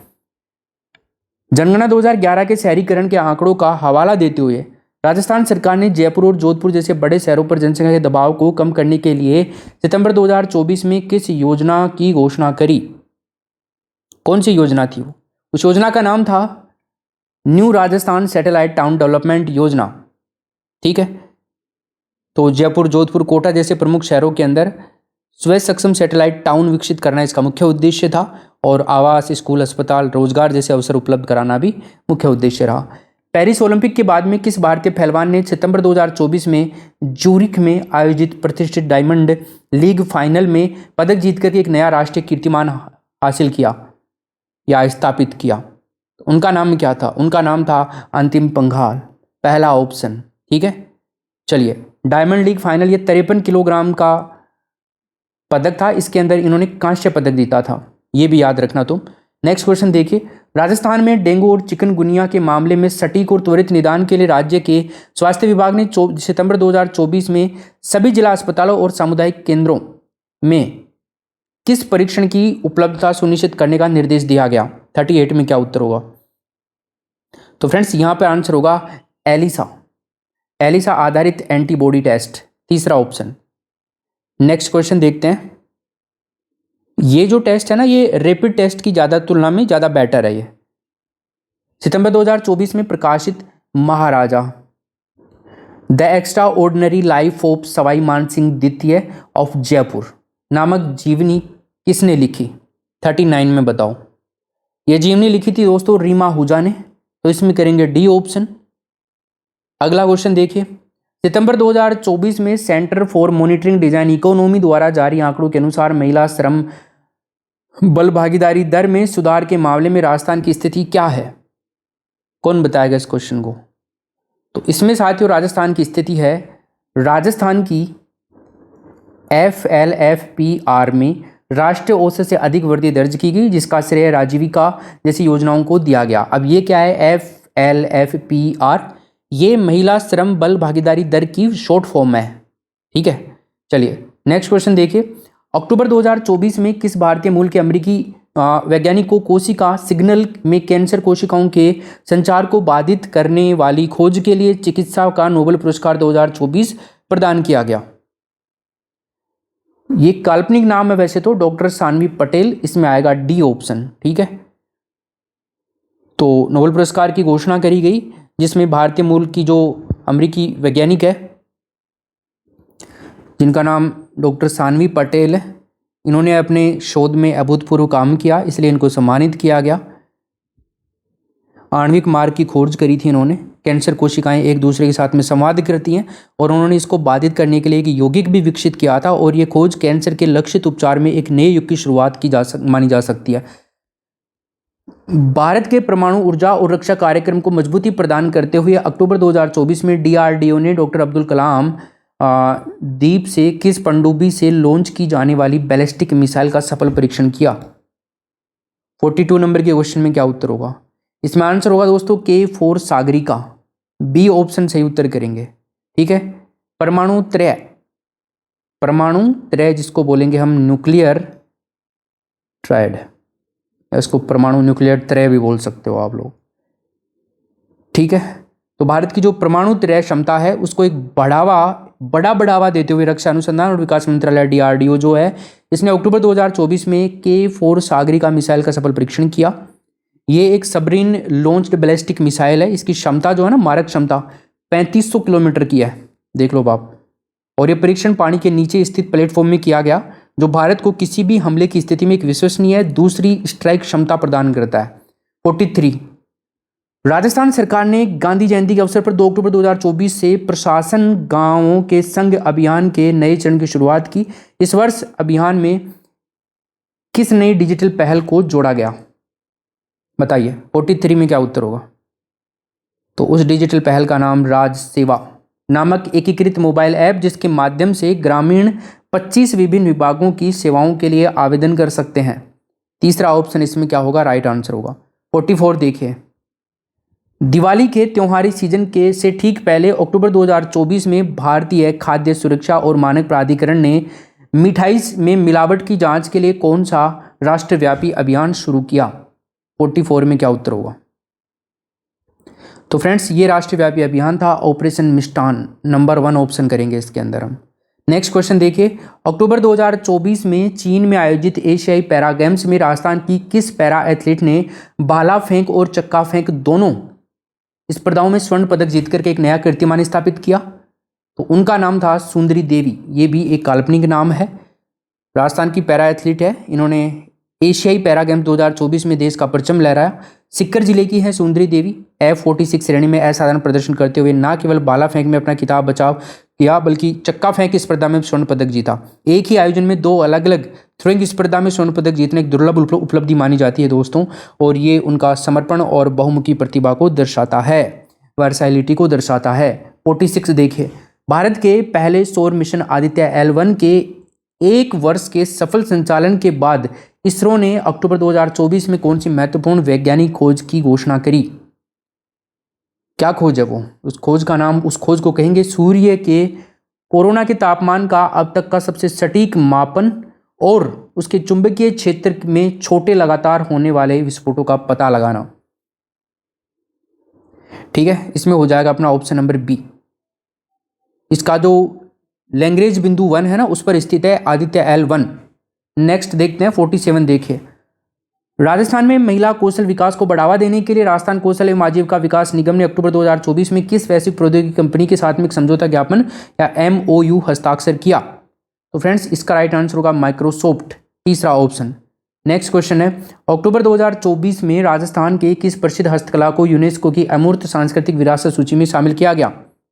48 में यह है जयपुर की ब्लू पोट्री, नंबर 1 ऑप्शन। 49 देखिए, जनगणना 2011 के प्रस्तावना आंकड़ों का विश्लेषण करते हुए अक्टूबर 2024 में जारी एक रिपोर्ट ने राजस्थान के भिवाड़ी निमराना औद्योगिक क्षेत्र में बढ़ती प्रवासी दबाव को उजागर किया। इसके जवाब में राज्य सरकार ने कौन सी नीति प्रस्तावित की? तो इस नीति का नाम आपको बताना है। यह नीति है किफायती रेंटल हाउसिंग कॉम्प्लेक्स बनाने की एक नई नीति। डी ऑप्शन इसमें राइट आंसर हो जाएगा। 50 नंबर का क्वेश्चन देखिए, अक्टूबर 2024 में अंतर्राष्ट्रीय ऊर्जा एजेंसी द्वारा जारी विश्व ऊर्जा आउटलुक रिपोर्ट में भारत के नवीनीकरण ऊर्जा कार्यक्रम के बारे में क्या टिप्पणी की गई। 50 नंबर के प्रश्न में आपको बताना है क्या टिप्पणी की गई इसमें। तो ये दोस्तों इस रिपोर्ट में भारत विशेषकर राजस्थान के सौर ऊर्जा विस्तार की प्रशंसा की गई और इसे वैश्विक ऊर्जा संक्रमण में एक उज्जवल स्थान बताया गया। नवंबर 2024 में ब्राजील में आयोजित G20 शिखर सम्मेलन में भारत द्वारा पिछले वर्ष शुरू की गई किस पहल को वैश्विक विस्तार देने के लिए एक नए कार्यान्वयन चार्टर पर सहमति बनी। देखो, भारत की G20 अध्यक्षता की एक प्रमुख विरासत वैश्विक जैव ईंधन गठबंधन को नवंबर 2024 में ब्राजील में हुए शिखर सम्मेलन में मजबूती देखने को मिली। सदस्य जो भी देश थे उन्होंने जैव ईंधन, विशेष रूप से इथेनॉल और सस्टेनेबल एविएशन फ्यूल जो है जिसको हम SAF बोलते हैं, SAF, इसके उत्पादन और व्यापार के लिए तकनीकी मानकों को सुसंगत बनाने और विकासशील देशों को वित्तीय सहायता प्रदान करने के लिए कार्यान्वयन चार्टर पर हस्ताक्षर किया गया था और ये सुरक्षा, ऊर्जा और जलवायु परिवर्तन के खिलाफ एक महत्वपूर्ण कदम माना जाता है। इसमें आंसर होगा वैश्विक जैव ईंधन गठबंधन, global biofuels alliance. Question number 52, नवंबर 2024 में उत्तराखंड में संपन्न हुए 38वें राष्ट्रीय खेलों में राजस्थान ने पदक तालिका में कौन सा स्थान प्राप्त किया। तो यहाँ पे प्राप्त था शीर्ष 5 के अंदर, ठीक है, जिसमें निशानेबाजी, तीरंदाजी और एथलेटिक्स के अंदर स्वर्ण पदक भी जीते हैं राजस्थान ने। अगला क्वेश्चन है, राजस्थान का वैसे पदक तालिका में देखें शीर्ष 5 में तो है, लेकिन शीर्ष 5 में भी कौन सा है, तो शीर्ष 5 में चौथे नंबर पर है राजस्थान, ये आपको ध्यान रखना होगा। क्वेश्चन नंबर 53, भारत के अंतरिक्ष कार्यक्रमों के संदर्भ में नासा और इसरो के संयुक्त पृथ्वी अवलोकन मिशन निशार के बारे में नवंबर 2024 में क्या महत्वपूर्ण घोषणा की गई। क्या महत्वपूर्ण घोषणा थी? उस घोषणा का नाम था उपग्रह ने अमेरिका में सभी परीक्षण पूरे कर लिए हैं और इसे प्रक्षेपण के लिए भारत भेज दिया गया है। ठीक है, निशार की बात हो रही है, ठीक है ना, निशार। नेक्स्ट क्वेश्चन देखेंगे, भारत कहाँ भेजा गया है इसको? भारत के सतीश धवन केंद्र के अंदर भेजा गया, जहाँ से इसको 2025 की शुरुआत में लॉन्च करने का लक्ष्य रखा गया था, लेकिन अभी तक ये लॉन्च नहीं हुआ है।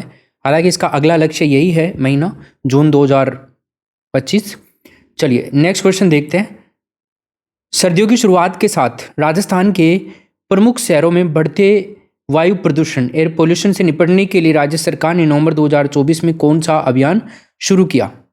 तो इस अभियान का क्या नाम था? इस अभियान का नाम था साथियों शुद्ध वायु स्वस्थ जीवन। ठीक है, शुद्ध वायु स्वस्थ जीवन याद रखेंगे। इसके अंदर जयपुर, अलवर, भिवाड़ी, जोधपुर जैसे जो शहर हैं, यहाँ पर वायु गुणवत्ता सूचकांक जो है ये खतरनाक स्तर पर पहुंच जाता है। इससे निपटने के लिए राजस्थान सरकार ने नवंबर 2024 में शुद्ध वायु शुद्ध जीवन नामक एक बहुआयामी अभियान शुरू किया। इस अभियान के तहत जो निर्माण स्थल है उन पर धूल नियंत्रण, औद्योगिक उत्सर्जन की निगरानी, सड़कों पर पानी का छिड़काव करना और कचरा जलाने का प्रतिबंध, ऐसे कुछ उपाय हैं, इनको सख्ती से लागू करने पर जोर दिया था। 55 देखिए, नवंबर 2024 में गोवा में आयोजित 55वें भारतीय राष्ट्रीय फिल्म महोत्सव IFFI में किस राजस्थानी फिल्म ने सर्वश्रेष्ठ डेब्यू फीचर फिल्म का प्रतिष्ठित सिल्वर पिकॉक पुरस्कार जीता? कौन सी है वो राजस्थान की? रेत में दबे पांव, तीसरा ऑप्शन होगा। तो राजस्थानी सिनेमा के लिए एक गौरव का क्षण था ये, जब युवा निर्देशक आदित्य सिंह की फिल्म रेत के दबे पांव, इसने IFFI में सर्वश्रेष्ठ डेब्यू फीचर पुरस्कार को जीता था। नेक्स्ट क्वेश्चन देखते हैं। भारत के परमाणु ऊर्जा कार्यक्रम के विस्तार क्रम में नवंबर 2024 में कुडनकुलम परमाणु ऊर्जा संयंत्र जो है, इसके संबंध में कौन सी महत्वपूर्ण प्रगति हुई? 56 में आपको बताना है। तो फ्रेंड्स यहाँ पर जो प्रगति हुई ना, मैं सिंपली आपको बता देता हूँ। ऑप्शन नंबर डी आएगा। रूस के सहयोग से बनाई जा रही यूनिट 5 और 6 के रिएक्टर भवनों का कंक्रीट कार्य पूरा हुआ इसमें। ठीक, चलो, और 1000 मेगावाट की इकाइयों का निर्माण ये पहले चरण में होना है इसका। 57 देखिए, जनगणना 2011 के आंकड़ों के अनुसार राजस्थान में कम महिला कार्यबल भागीदारी को संबोधित करने के लिए केंद्र सरकार ने नवंबर 2024 में समर्थ योजना का अनावरण किया। इसका मुख्य उद्देश्य क्या है? समर्थ योजना का मुख्य उद्देश्य पूछ रहा है। तो फ्रेंड्स ये है विनिर्माण और कपड़ा क्षेत्र में महिलाओं को रोजगार देने वाली कंपनियों को वेतन सब्सिडी और कर प्रोत्साहन प्रदान करना। पहला ऑप्शन इसमें सही उत्तर करेंगे हम। नेक्स्ट क्वेश्चन देखिए, भारत में विज्ञान और प्रौद्योगिकी के एक महत्वपूर्ण छलांग के रूप में नवंबर 2024 में CDAC पुणे और IIT बॉम्बे ने संयुक्त रूप से किस लार्ज लैंग्वेज मॉडल को लॉन्च किया जिसे विशेष रूप से 22 भारतीय भाषाओं में प्रशिक्षित किया गया है? तो क्या नाम होगा इसका? इसका नाम है साथियों भारतवाणी। ऑप्शन नंबर तीसरा करेंगे। आर्टिफिशियल इंटेलिजेंस के क्षेत्र में आत्मनिर्भरता की ओर एक बड़ा कदम है ये। अगला क्वेश्चन देखिए, नवंबर 2024 में जारी स्वच्छ भारत मिशन चरण 2 की ODI प्लस रैंकिंग में राजस्थान को किस श्रेणी में रखा गया? Very very important question. तो ये कौन सी श्रेणी है? इस श्रेणी का नाम है 1 2 3 4 नंबर की श्रेणी नहीं है ये, जैसे एस्पायरिंग हो गई, एमर्जिंग हो गई, टॉप परफॉर्मेंस हो गई, लो परफॉर्मेंस। लो में नहीं रखा गया, टॉप में भी नहीं रखा गया, उभरता हुआ आपका इसमें बी ऑप्शन करेक्ट आंसर होगा। ठीक है, स्वच्छ भारत मिशन ये ग्रामीणों के लिए था, इसका दूसरा चरण, और अब केवल शौचालयों के निर्माण से आगे बढ़कर के ठोस और तरल अपशिष्ट पर केंद्रित है ये। चलिए, तो 60 नंबर का क्वेश्चन है, नवंबर 2024 में प्रकाशित an unstale glory reflection on the Indian journey नामक संस्करण किसने लिखा, जो एक राजनयिक के रूप में उनके अनुभवों और भारत की विदेश नीति के ऊपर प्रकाश डालता है? बताइए सर, क्या आंसर होगा इसमें? तो फ्रेंड्स, इसमें आंसर हो जाएगा शिव शंकर मेनन, डी ऑप्शन। ये भारत के पूर्व राष्ट्रीय सुरक्षा सलाहकार हैं, नेशनल सिक्योरिटी एडवाइजर रह चुके हैं, NSA, और चीन के राजदूत भी रह चुके हैं ये। इन्होंने नवंबर 2024 में अपना संस्करण निकाला एन अनसर्टेन ग्लोरी के नाम से, और यह पुस्तक एक राजनयिक के रूप में उनके लंबे और शानदार कैरियर के दौरान भारत की विदेश नीति और महत्वपूर्ण जो क्षण है उनका एक, मैं कह सकता हूँ कि अंदरूनी दृष्टिकोण प्रदान करती है। इसके अंदर उन्होंने विशेष रूप से चीन के संबंध में, चीन के साथ में जो संबंध है हमारे, भारत अमेरिका परमाणु समझौता है, इस पर गहन विश्लेषण किया है, जो इसको समसामयिक मामलों के अंदर छात्रों के लिए पढ़ना बहुत ज़्यादा जरूरी है, तो आप लोग इसको जरूर से याद रखना। अगला क्वेश्चन देखेंगे, सुशासन दिवस गुड गवर्नेंस डे के अवसर पर दिसंबर 2024 में कार्मिक लोक शिकायत और पेंशन मंत्रालय द्वारा जारी सुशासन सूचकांक 2024 में राजस्थान को किस क्षेत्र में प्रदर्शन के लिए शीर्ष 5 राज्यों में स्थान दिया गया? 61 में आपको आंसर बताना है। तो फ्रेंड्स, इस क्वेश्चन में आंसर होगा सार्वजनिक बुनियादी ढांचा और उपयोगिताएं। ठीक है, नेक्स्ट प्रश्न है, दिसंबर 2024 में घोषित प्रतिष्ठित साहित्य अकादमी पुरस्कार 2024 में राजस्थानी भाषा के लिए किस लेखक को उनके उपन्यास धरतीरी हूंक के लिए सम्मानित किया गया? वेरी वेरी इंपॉर्टेंट क्वेश्चन भैया, याद रखना, इसको भी एग्जाम में आ सकता है तुम्हारे अब की बार। डॉक्टर मदन गोपाल लड्ढा। ठीक है, ये साहित्य अकादमी पुरस्कार भारत में एक प्रमुख साहित्य सम्मान है। दिसंबर 2024 में बीकानेर के प्रसिद्ध लेखक डॉक्टर मदन लाल लड्ढा हैं, इनको उपन्यास जो इसका नाम था धरतीरी हूंक, इसके लिए राजस्थानी भाषा का साहित्य अकादमी पुरस्कार प्रदान किया गया। और ये उपन्यास जलवायु परिवर्तन के कारण मरुस्थलीय क्षेत्र के बदलते हुए सामाजिक आर्थिक ताने बाने और मानवीय पीड़ा का एक, क्या कह सकते हैं, मार्मिक चित्रण कह सकते हैं। जूरी ने इसको समकालीन राजस्थानी साहित्य की एक उत्कृष्ट कृति माना है, तो जूरी के नाम से भी क्वेश्चन आ सकता है, किसने माना है समकालीन राजस्थान साहित्य की एक उत्कृष्ट कृति? तो जूरी ने माना है। किसको माना है? तो धरतीरी हूंक को माना है। किसने लिखा है? मदन गोपाल लड्ढा ने। वर्ष 2024 के अंत में इसरो के अध्यक्ष ने 2025 के लिए भारत के अंतरिक्ष कार्यक्रमों की रूपरेखा प्रस्तुत की। गगनयान मिशन के संबंध में क्या महत्वपूर्ण घोषणा की गई? बताइए। तो फ्रेंड्स, गगनयान मिशन के बारे में घोषणा की गई कि 2025 की दूसरी छमाही में व्योमित्र नामक महिला रोबोट के साथ पहला मानव रहित उड़ान परीक्षण किया जाएगा। ठीक है, चलिए नेक्स्ट क्वेश्चन है, नवंबर दिसंबर 2024 में बाकू अजरबैजान में संपन्न हुए संयुक्त राष्ट्र जलवायु परिवर्तन सम्मेलन COP29 में भारत ने निम्नलिखित में से कौन सा प्रमुख संकल्प किया, या फिर कौन सा प्रमुख संकल्प लिया? तो फ्रेंड्स, अगर आप चैनल पर पहली बार आए हैं तो चैनल को सब्सक्राइब करें, वीडियो को लाइक करें। आपका वीडियो का एक लाइक जो है मेरे लिए 10 गुना ज़्यादा मोटिवेशन का काम करता है, तो एक बार लाइक का बटन और सब्सक्राइब जरूर करें। और RPSC हिंदी नाम से एप्लीकेशन है, इसको जरूर डाउनलोड कर लें आप। यहाँ पर आपके लिए लाइव हो रहे हैं फर्स्ट पेपर के मॉडल पेपर, प्री एग्ज़ाम, उनको आप निकाल करके जाइएगा एग्ज़ाम से पहले। देखो आपका कितना क्या स्कोर बन रहा है। हमारा प्री एग्ज़ाम भी एक बार आप ट्राई करो, बहुत ही बेहतरीन क्वालिटी का है। एग्ज़ाम में उसी तरह के क्वेश्चन आपसे पूछे जाएंगे, उनमें से भी बहुत सारे प्रश्न पूछे जाएंगे इवन। चलिए 2030 तक अपने सभी ताप विद्युत संयंत्रों को बंद करना, इसमें हमारा राइट आंसर होगा पहला। कोप 29 जो है, इसमें भारत ने विकासशील देशों के हितों में जो पुरजोर समर्थन किया वो किया भारत ने वैश्विक मीथेन प्रतिज्ञा।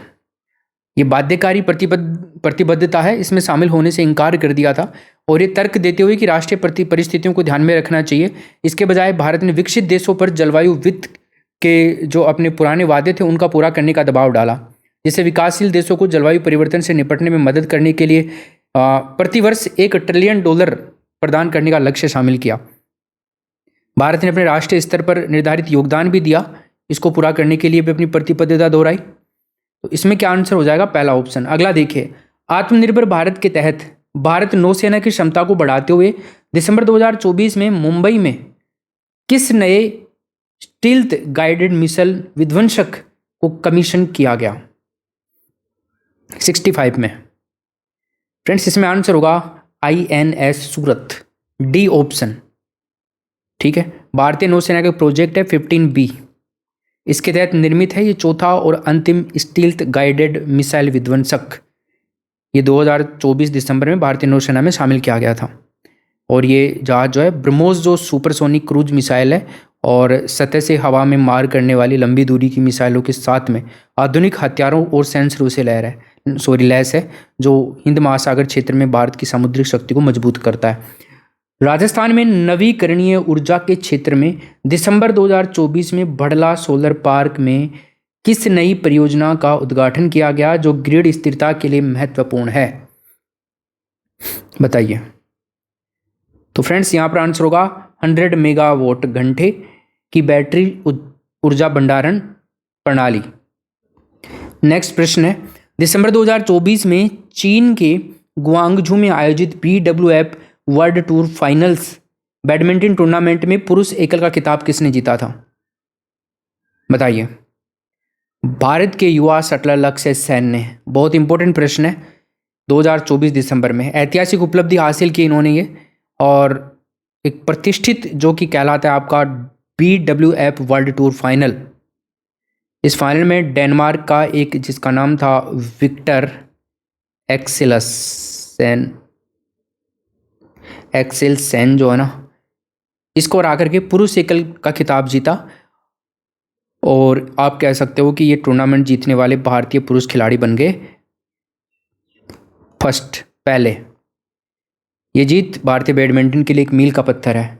नेक्स्ट क्वेश्चन देखिए, राजस्थान में महिला स्वयं सहायता समूह की सदस्यों को बैंकिंग और डिजिटल भुगतान प्रणालियों में प्रशिक्षित करने के लिए दिसंबर 2024 में राज्य सरकार के ग्रामीण विकास विभाग ने कौन सा विशेष अभियान शुरू किया? इस अभियान का क्या नाम था फ्रेंड्स? इस अभियान का नाम था महिला वित्तीय साक्षरता अभियान। ठीक है, नेक्स्ट प्रश्न है, दिसंबर 2024 में जारी प्रधानमंत्री आवास योजना की प्रगति रिपोर्ट में जनगणना 2011 के आंकड़ों का उपयोग करते हुए राजस्थान के प्रदर्शन के बारे में क्या बताया गया?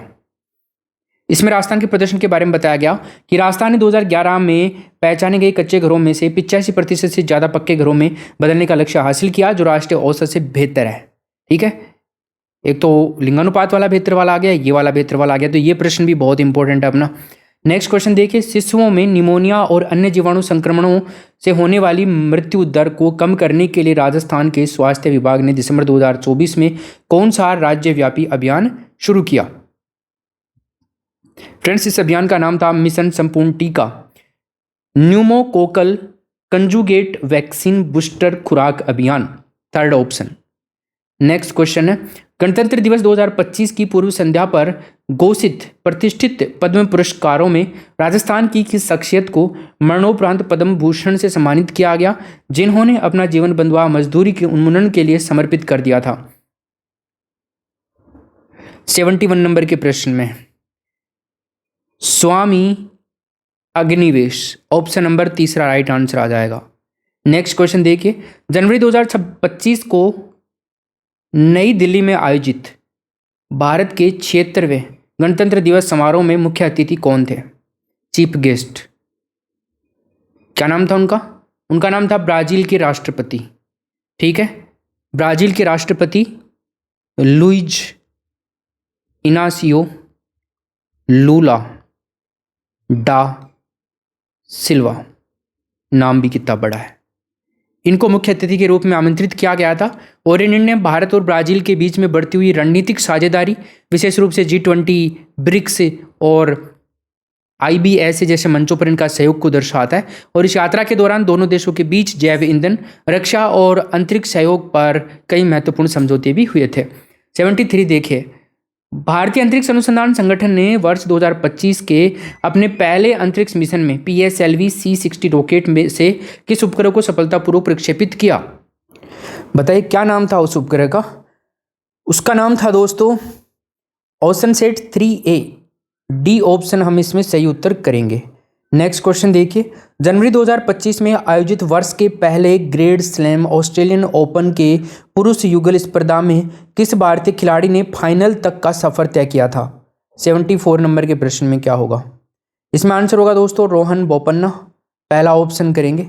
ये भारत के अनुभवी टेनिस स्टार हैं और शानदार इनके कैरियर का प्रदर्शन रहा और ऑस्ट्रेलिया ओपन 2025 में काफ़ी अच्छा प्रदर्शन किया। अपने ऑस्ट्रेलियाई साथी मैथ्यू एबडेन के साथ में इन्होंने पुरुष युगल स्पर्धा में फाइनल में जगह बनाई। हालांकि ये फाइनल में करीबी मुकाबले के अंदर हार गए थे। लगभग 45 वर्ष की आयु के थे ग्रैंड स्लैम। ये फाइनल में पहुंचना इनके फिटनेस, दृढ़ संकल्प और विश्वास के कौशल को दर्शाता है। नेक्स्ट क्वेश्चन देखिए, जनवरी 2025 में केंद्रीय नवीन और नवीकरणीय ऊर्जा मंत्रालय द्वारा जारी आंकड़ों के अनुसार भारत की कुल स्थापित नवीकरणीय ऊर्जा क्षमता ने कौन सा महत्वपूर्ण मील का पत्थर पार किया? 75 में बताइए क्या नाम है, क्या कहेंगे? देखो, भारत ने स्वच्छ ऊर्जा की दिशा में एक बड़ी छलांग लगाई जब जनवरी 2025 में देश की कुल स्थापित नवीकरणीय ऊर्जा क्षमता 200 गीगावाट की ऐतिहासिक आंकड़े को पार कर गई। इस उपलब्धि में सौर ऊर्जा का सबसे बड़ा योगदान रहा, जिसमें राजस्थान 30 गीगावाट से भी अधिक का उत्पादन देश के पहले स्थान पर है। सबसे ज़्यादा राजस्थान में 30 गीगावाट से भी ज़्यादा राजस्थान में हो रहा है। इसमें ऑप्शन नंबर तीसरा हो जाएगा। ठीक है, नेक्स्ट क्वेश्चन देखते हैं। विकसित भारत संकल्प यात्रा के समापन पर जनवरी 2025 में जारी अंतिम रिपोर्ट के अनुसार राजस्थान ने किस योजना के 100% संतृप्ति लक्ष्य को प्राप्त करने में देश में प्रथम स्थान हासिल किया है? 76 में बताना आपको। तो फ्रेंड्स, यहाँ पर आंसर होगा आयुष्मान भारत कार्ड वितरण। ठीक है, नेक्स्ट क्वेश्चन है, जनगणना 2011 के अनुसार जो आंकड़े हैं उनके संदर्भ में जो राजस्थान जैसे राज्यों में विवाह की औसत आयु कम दर्शाते हैं, जनवरी 2025 में विधि आयोग अपनी रिपोर्ट में क्या सिफारिश करी? लॉ कमीशन ने क्या सिफारिश करी थी, इसमें आपको ये बताना है। तो ये जो सिफारिश करी गई थी वो करी गई थी कि लड़कियों के लिए विवाह की न्यूनतम कानूनी आयु को चरणबद्ध तरीके से 18 से बढ़ाकर 21 वर्ष करना, साथ ही शिक्षा और कौशल विकास पर जोर भी देना। ये भी एक बहुत अच्छा कदम था। इसमें ऑप्शन नंबर डी हो जाएगा। नेक्स्ट प्रश्न देखते हैं, जनवरी 2025 में नीति आयोग द्वारा जारी स्वास्थ्य राज्य प्रगतिशील भारत रिपोर्ट के नवीकरणीय संस्करण में किस स्वास्थ्य चुनौती से निपटने के लिए एक नई राष्ट्रीय नीति की तत्काल आवश्यकता पर प्रकाश डाला गया? फ्रेंड्स, इसमें आंसर होगा गैर संचारी रोग जैसे मधुमेह, उच्च रक्तचाप, ये सब इसमें आएंगे। 79 देखिए, जनवरी 2025 में आयोजित जयपुर लिटरेचर फेस्टिवल में नोबेल पुरस्कार विजेता अब्दुल रज़ाक गुरनाह द्वारा विमोचित की गई पुस्तक द लास्ट होराइजन के लेखक कौन है? तो फ्रेंड्स, द लास्ट होराइजन के लेखक हैं नमित अरोड़ा। तीसरा ऑप्शन करेंगे। अगला क्वेश्चन देखिए, 76वें गणतंत्र दिवस परेड में रक्षा अनुसंधान और विकास संगठन DRDO ने पहली बार किस स्वदेशी हथियार प्रणाली का प्रदर्शन किया जिसने सभी का ध्यान आकर्षित किया? 80 नंबर के क्वेश्चन में क्या उत्तर होगा? इसका नाम था त्रिशूल लेजर निर्देशित ऊर्जा हथियार प्रणाली। बी ऑप्शन सही उत्तर हो जाएगा इसमें। ठीक है, यह प्रणाली दुश्मन के ड्रोन, मोर्टार और जो मिसाइल हैं उनको हवा में ही नष्ट कर देने के लिए एक शक्तिशाली लेजर बीम का उपयोग करती है। यह आत्मनिर्भर भारत के तहत रक्षा प्रौद्योगिकी में भारत की बढ़ती हुई क्षमताओं का एक शानदार उदाहरण है। 81 1 फरवरी 2025 को प्रस्तुत केंद्रीय बजट 2025-26 में कौशल विकास को नई ऊंचाइयों पर ले जाने के लिए किस योजना के नए चरण की घोषणा की गई जिसका फोकस आर्टिफिशियल इंटेलिजेंस और हरित कौशल पर है? AI पर और ग्रीन स्किल पर। क्या होगा इसमें सही उत्तर? इसमें सही उत्तर होगा दोस्तों प्रधानमंत्री कौशल विकास योजना। B option 5.0। ठीक, नेक्स्ट क्वेश्चन है, फरवरी 2025 में असम में आयोजित खेलो इंडिया यूनिवर्सिटी गेम्स 2025 में किस विश्वविद्यालय ने समग्र चैंपियनशिप जीती? क्या नाम था उस विश्वविद्यालय का? ये कर्नाटक की विश्वविद्यालय, जैन विश्वविद्यालय, इसमें आ जाएगा आपका डी ऑप्शन।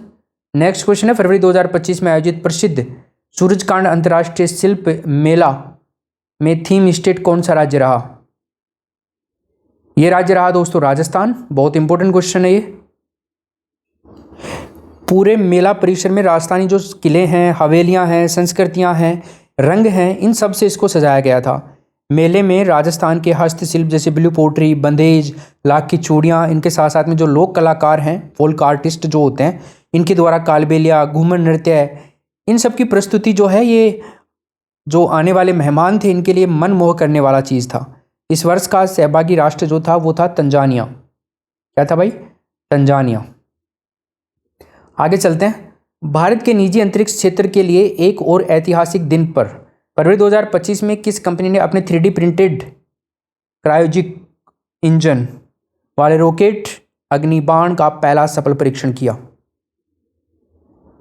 इस प्रश्न में साथियों आंसर होगा अग्निकुल कॉस्मोस। नंबर 1 ऑप्शन करेंगे इसके अंदर। ठीक है भाई, अग्निकुल कॉस्मोस कर देंगे। नेक्स्ट प्रश्न होगा, राजस्थान में खनन श्रमिकों के स्वास्थ्य की रक्षा के लिए राज्य सरकार ने फरवरी 2025 में किस व्यापक मिशन की शुरुआत करी, जिसका उद्देश्य 2030 तक राज्य को सिलिकोसिस से मुक्त करना था? 85 में बताइए। तो फ्रेंड्स ये है मिशन सुरक्षा सिलिकोसिस मुक्त राजस्थान। डी ऑप्शन इस प्रश्न का क्या होगा? सही उत्तर हो जाएगा। अगला प्रश्न देखेंगे, किसानों की आय दोगुनी करने और भूमि के बेहतर उपयोग के लिए राजस्थान सरकार ने फरवरी 2025 में किस नई नीति को मंजूरी दी जो पीएम कुशल योजना से जुड़ी हुई है? 86 में क्या उत्तर होगा? राजस्थान कृषि वोल्टाइक नीति 2025, एग्रो वोल्टाइक नीति 2025 या कृषि वोल्टाइक नीति 2025, जो भी आप करना चाहो वो कर सकते हो इसमें। नेक्स्ट प्रश्न है, केंद्रीय बजट 2025-26 में जनगणना 2011 के आंकड़ों द्वारा उजागर किए गए महिला साक्षरता के अंतर को पीटने के लिए किस नए कोष की स्थापना की घोषणा करी गई, या पाटने के लिए, सॉरी। चलिए बताइए क्या आंसर होगा इसमें। इसमें आंसर होगा दोस्तों ज्ञानोदय कोष। सी ऑप्शन इसमें सही उत्तर करेंगे। 2011 की जनगणना में राजस्थान जैसे कई राज्यों में पुरुष और महिला साक्षरता के बीच एक महत्वपूर्ण अंतर पाया गया और इस चुनौती को सीधे सीधे संबोधित करते हुए वित्त मंत्री ने बजट में ज्ञानोदय कोष की स्थापना की घोषणा करी। और इस कोष का उपयोग जो है ये उन जिलों में विशेष कार्यक्रम चलाने के लिए किया जाएगा जहां पर 2011 की जनगणना के अनुसार महिला साक्षरता का अंतर 20% से अधिक था। कितना था? 20% से अधिक। इसमें लड़कियों के लिए आवासीय विद्यालय, डिजिटल शिक्षा केंद्र और कौशल विकास कार्यक्रम शामिल हैं। 88 नंबर का क्वेश्चन देखिए, फरवरी 2025 में लंदन में आयोजित 78वें ब्रिटिश अकादमिक फिल्म अवार्ड्स में किस भारतीय फिल्म को गैर अंग्रेजी भाषा की सर्वश्रेष्ठ फिल्म श्रेणी में नामांकित किया गया? 88 नंबर के क्वेश्चन में the lunch box option number पहला हो जाएगा इसके अंदर। नेक्स्ट, भारत में विज्ञान और प्रौद्योगिकी के क्षेत्र में एक महत्वपूर्ण सफलता के रूप में फरवरी 2025 में किस भारतीय बायोटेक कंपनी ने सिकल सेल एनीमिया के लिए भारत की पहली स्वदेशी और सस्ती जीन थेरेपी विकसित करने की घोषणा करी थी? तो फ्रेंड्स इसमें क्या उत्तर होगा? इसमें उत्तर होगा जेनोवा बायोफार्मास्यूटिकल्स। डी ऑप्शन सही उत्तर इसमें करेंगे। फरवरी 2025 में प्रकाशित democracy on trial reflections on India's turning नामक पुस्तक जो भारतीय लोकतंत्र की समकालीन चुनौतियों और अवसरों का विश्लेषण करती है, इसके लेखक कौन है? इसके लेखक हैं दोस्तों सामाजिक कार्यकर्ता और राजनीतिक विश्लेषक योगेंद्र यादव। तीसरा ऑप्शन सही उत्तर करेंगे। मार्च 2025 में आयोजित 97वें अकादमिक पुरस्कार या ऑस्कर पुरस्कार में किस भारतीय डॉक्यूमेंट्री फिल्म ने सर्वश्रेष्ठ डॉक्यूमेंट्री शॉर्ट फिल्म का पुरस्कार जीता जो राजस्थान के थार मरुस्थल में जल संरक्षण पर एक सामुदायिक प्रयास के ऊपर आधारित है? 91 नंबर के क्वेश्चन में क्या उत्तर होगा बताइए। यस, तो फ्रेंड्स यहाँ पर आंसर होगा the last drop. D option correct answer हो जाएगा। देखो भारतीय सिनेमा है इसके लिए एक और ऐतिहासिक रात थी जब निर्देशक मीरा दीवान की documentary film the last drop ने 97वें अकादमिक पुरस्कार के अंदर सर्वश्रेष्ठ डॉक्यूमेंट्री शॉर्ट फिल्म का पुरस्कार जीता। और ये फिल्म राजस्थान के बाड़मेर जिले के एक गांव की एक कहानी को बताती है, जहां पर महिलाओं ने पारंपरिक जल संरक्षण तकनीकों, विशेष रूप से टाका प्रणाली को पुनर्जीवित करके पानी की कमी पर विजय प्राप्त करी। इस जीत ने वैश्विक मंच पर भारत की जमीनी स्तर की पर्यावरणीय कहानियों को पहचान दिलाई। 92 में देखिए, राजस्थान विधानसभा में प्रस्तुत राज्य बजट 2025-26 में युवाओं को स्टार्टअप स्थापित करने के लिए प्रोत्साहित करने हेतु किस नई फ्लैगशिप योजना की घोषणा करी? इस योजना का नाम था दोस्तों मुख्यमंत्री युवा उद्यमिता प्रोत्साहन योजना। बी ऑप्शन होगा इसमें। अगला क्वेश्चन देखिए, विश्व क्षय रोग दिवस 24 मार्च के अवसर पर स्वास्थ्य मंत्रालय द्वारा जारी भारत टीबी रिपोर्ट 2025 के अनुसार 2015 की तुलना में टीबी के मामलों में कितनी प्रतिशत की कमी दर्ज की गई? 93 में आपको बताना है। तो ये कमी दर्ज की गई दोस्तों 35% की। ठीक है, ओके। अगला क्वेश्चन देखते हैं।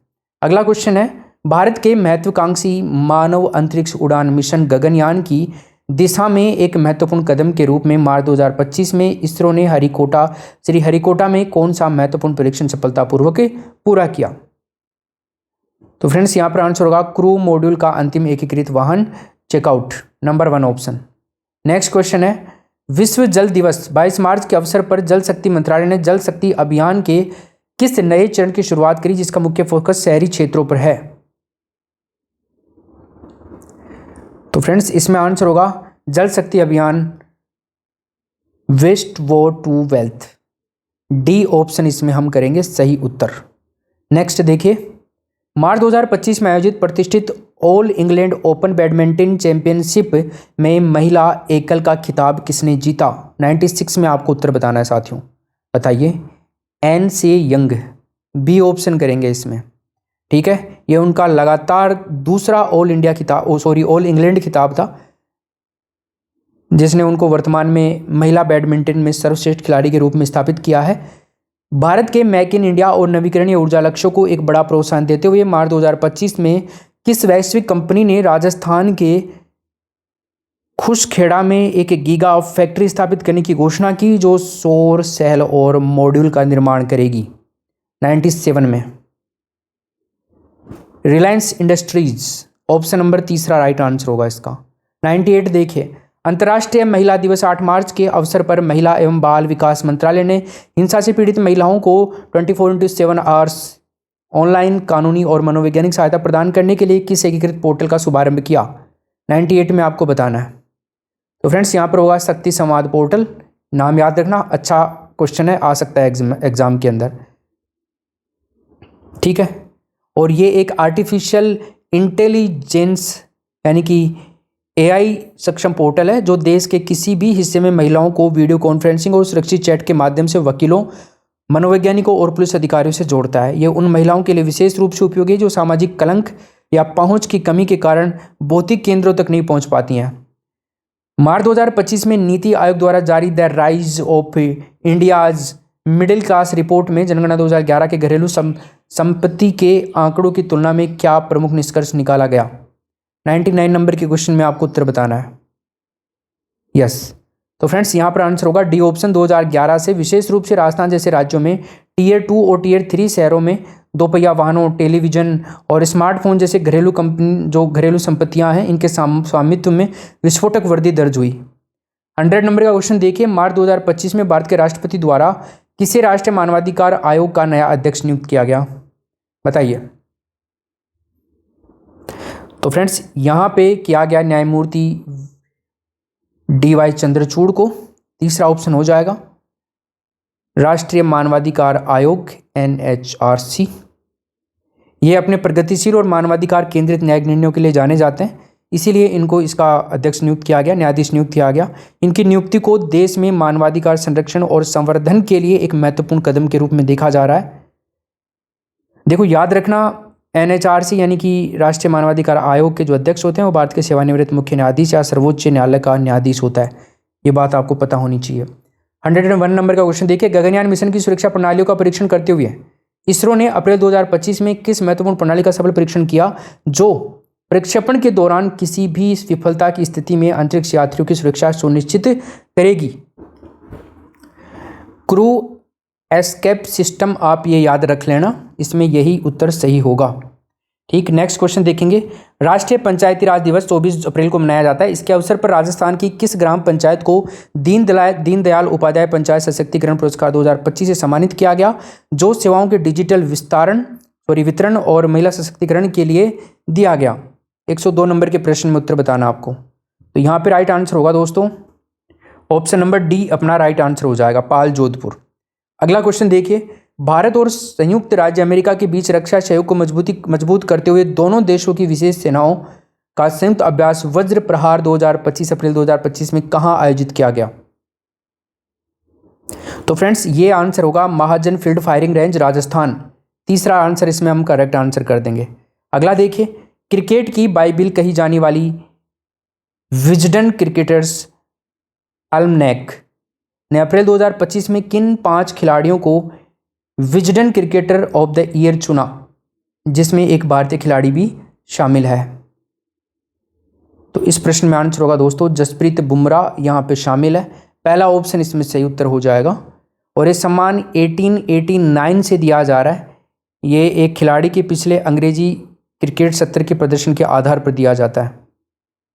अप्रैल 2025 में नीति आयोग द्वारा जारी राष्ट्रीय हरित हाइड्रोजन मिशन की प्रगति रिपोर्ट के अनुसार हरित हाइड्रोजन उत्पादन सुविधाएं स्थापित करने में कौन सा राज्य अग्रणी बनकर के उभरा है? 105 नंबर के प्रश्न में उत्तर बताइए।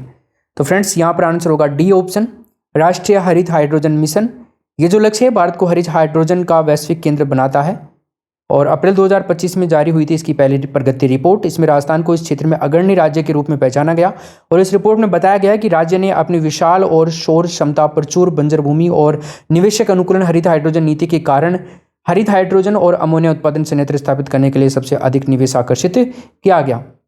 अप्रैल 2025 में वाशिंगटन डीसी में हुए अंतर्राष्ट्रीय मुद्रा कोष IMF और विश्व बैंक की वसंत बैठकों में IMF ने भारतीय अर्थव्यवस्था के लिए वित्त वर्ष 2025 में कितने प्रतिशत वृद्धि का अनुमान लगाया? यह अनुमान था दोस्तों 6.8%। ऑप्शन नंबर तीसरा हम इसमें सही उत्तर करेंगे। अगला क्वेश्चन देखिए। राजस्थान में अप्रैल और मई माह में चढ़ने वाली भीषण गर्मी और लू से होने वाली बीमारियों की रोकथाम और प्रबंधन के लिए राज्य के स्वास्थ्य विभाग ने अप्रैल 2025 में कौन सा विशेष अभियान शुरू किया? 107 नंबर के प्रश्न में आपको उत्तर बताना है। ये होगा लू प्रबंधन एवं निगरानी अभियान। ऑप्शन नंबर कर देंगे इसके अंदर हम B right answer. Next question देखिए।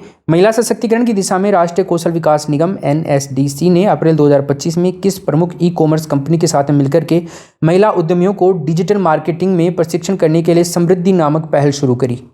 108 नंबर के प्रश्न में उत्तर बताइए।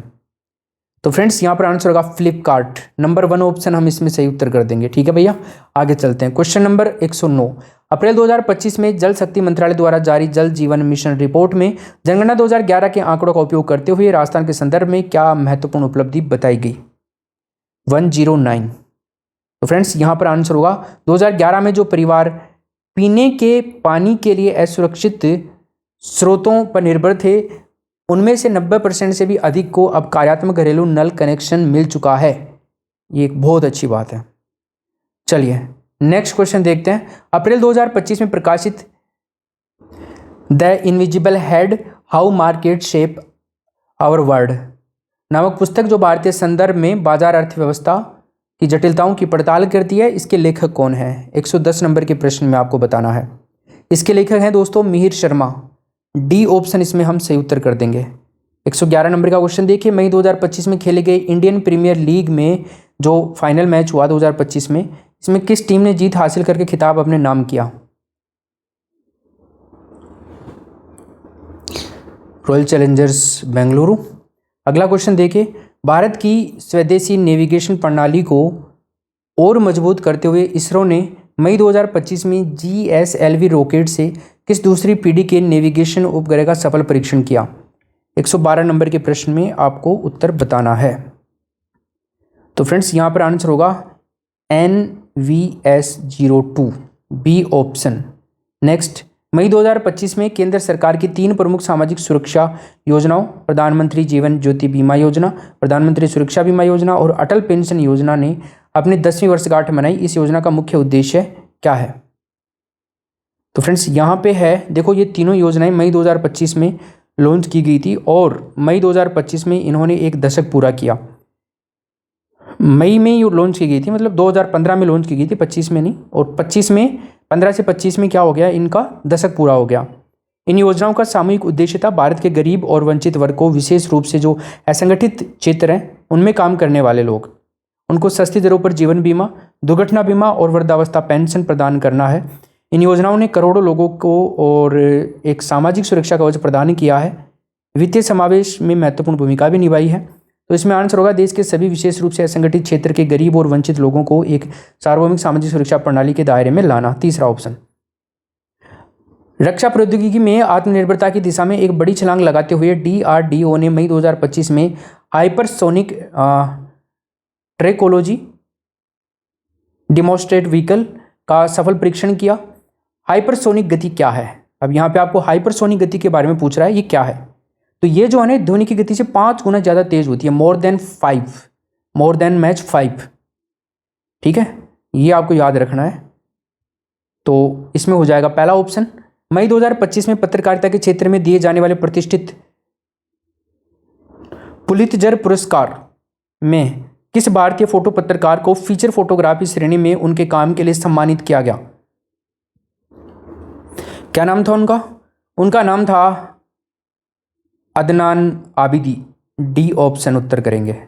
राजस्थान में नवीकरणीय ऊर्जा के क्षेत्र में एक नया आयाम को जोड़ते हुए मई 2025 में राज्य की पहली और भारत की सबसे बड़ी फ्लोटिंग सोलर पावर परियोजना कहां शुरू करी गई? यह परियोजना शुरू करी गई दोस्तों बीसलपुर टोंक के अंदर।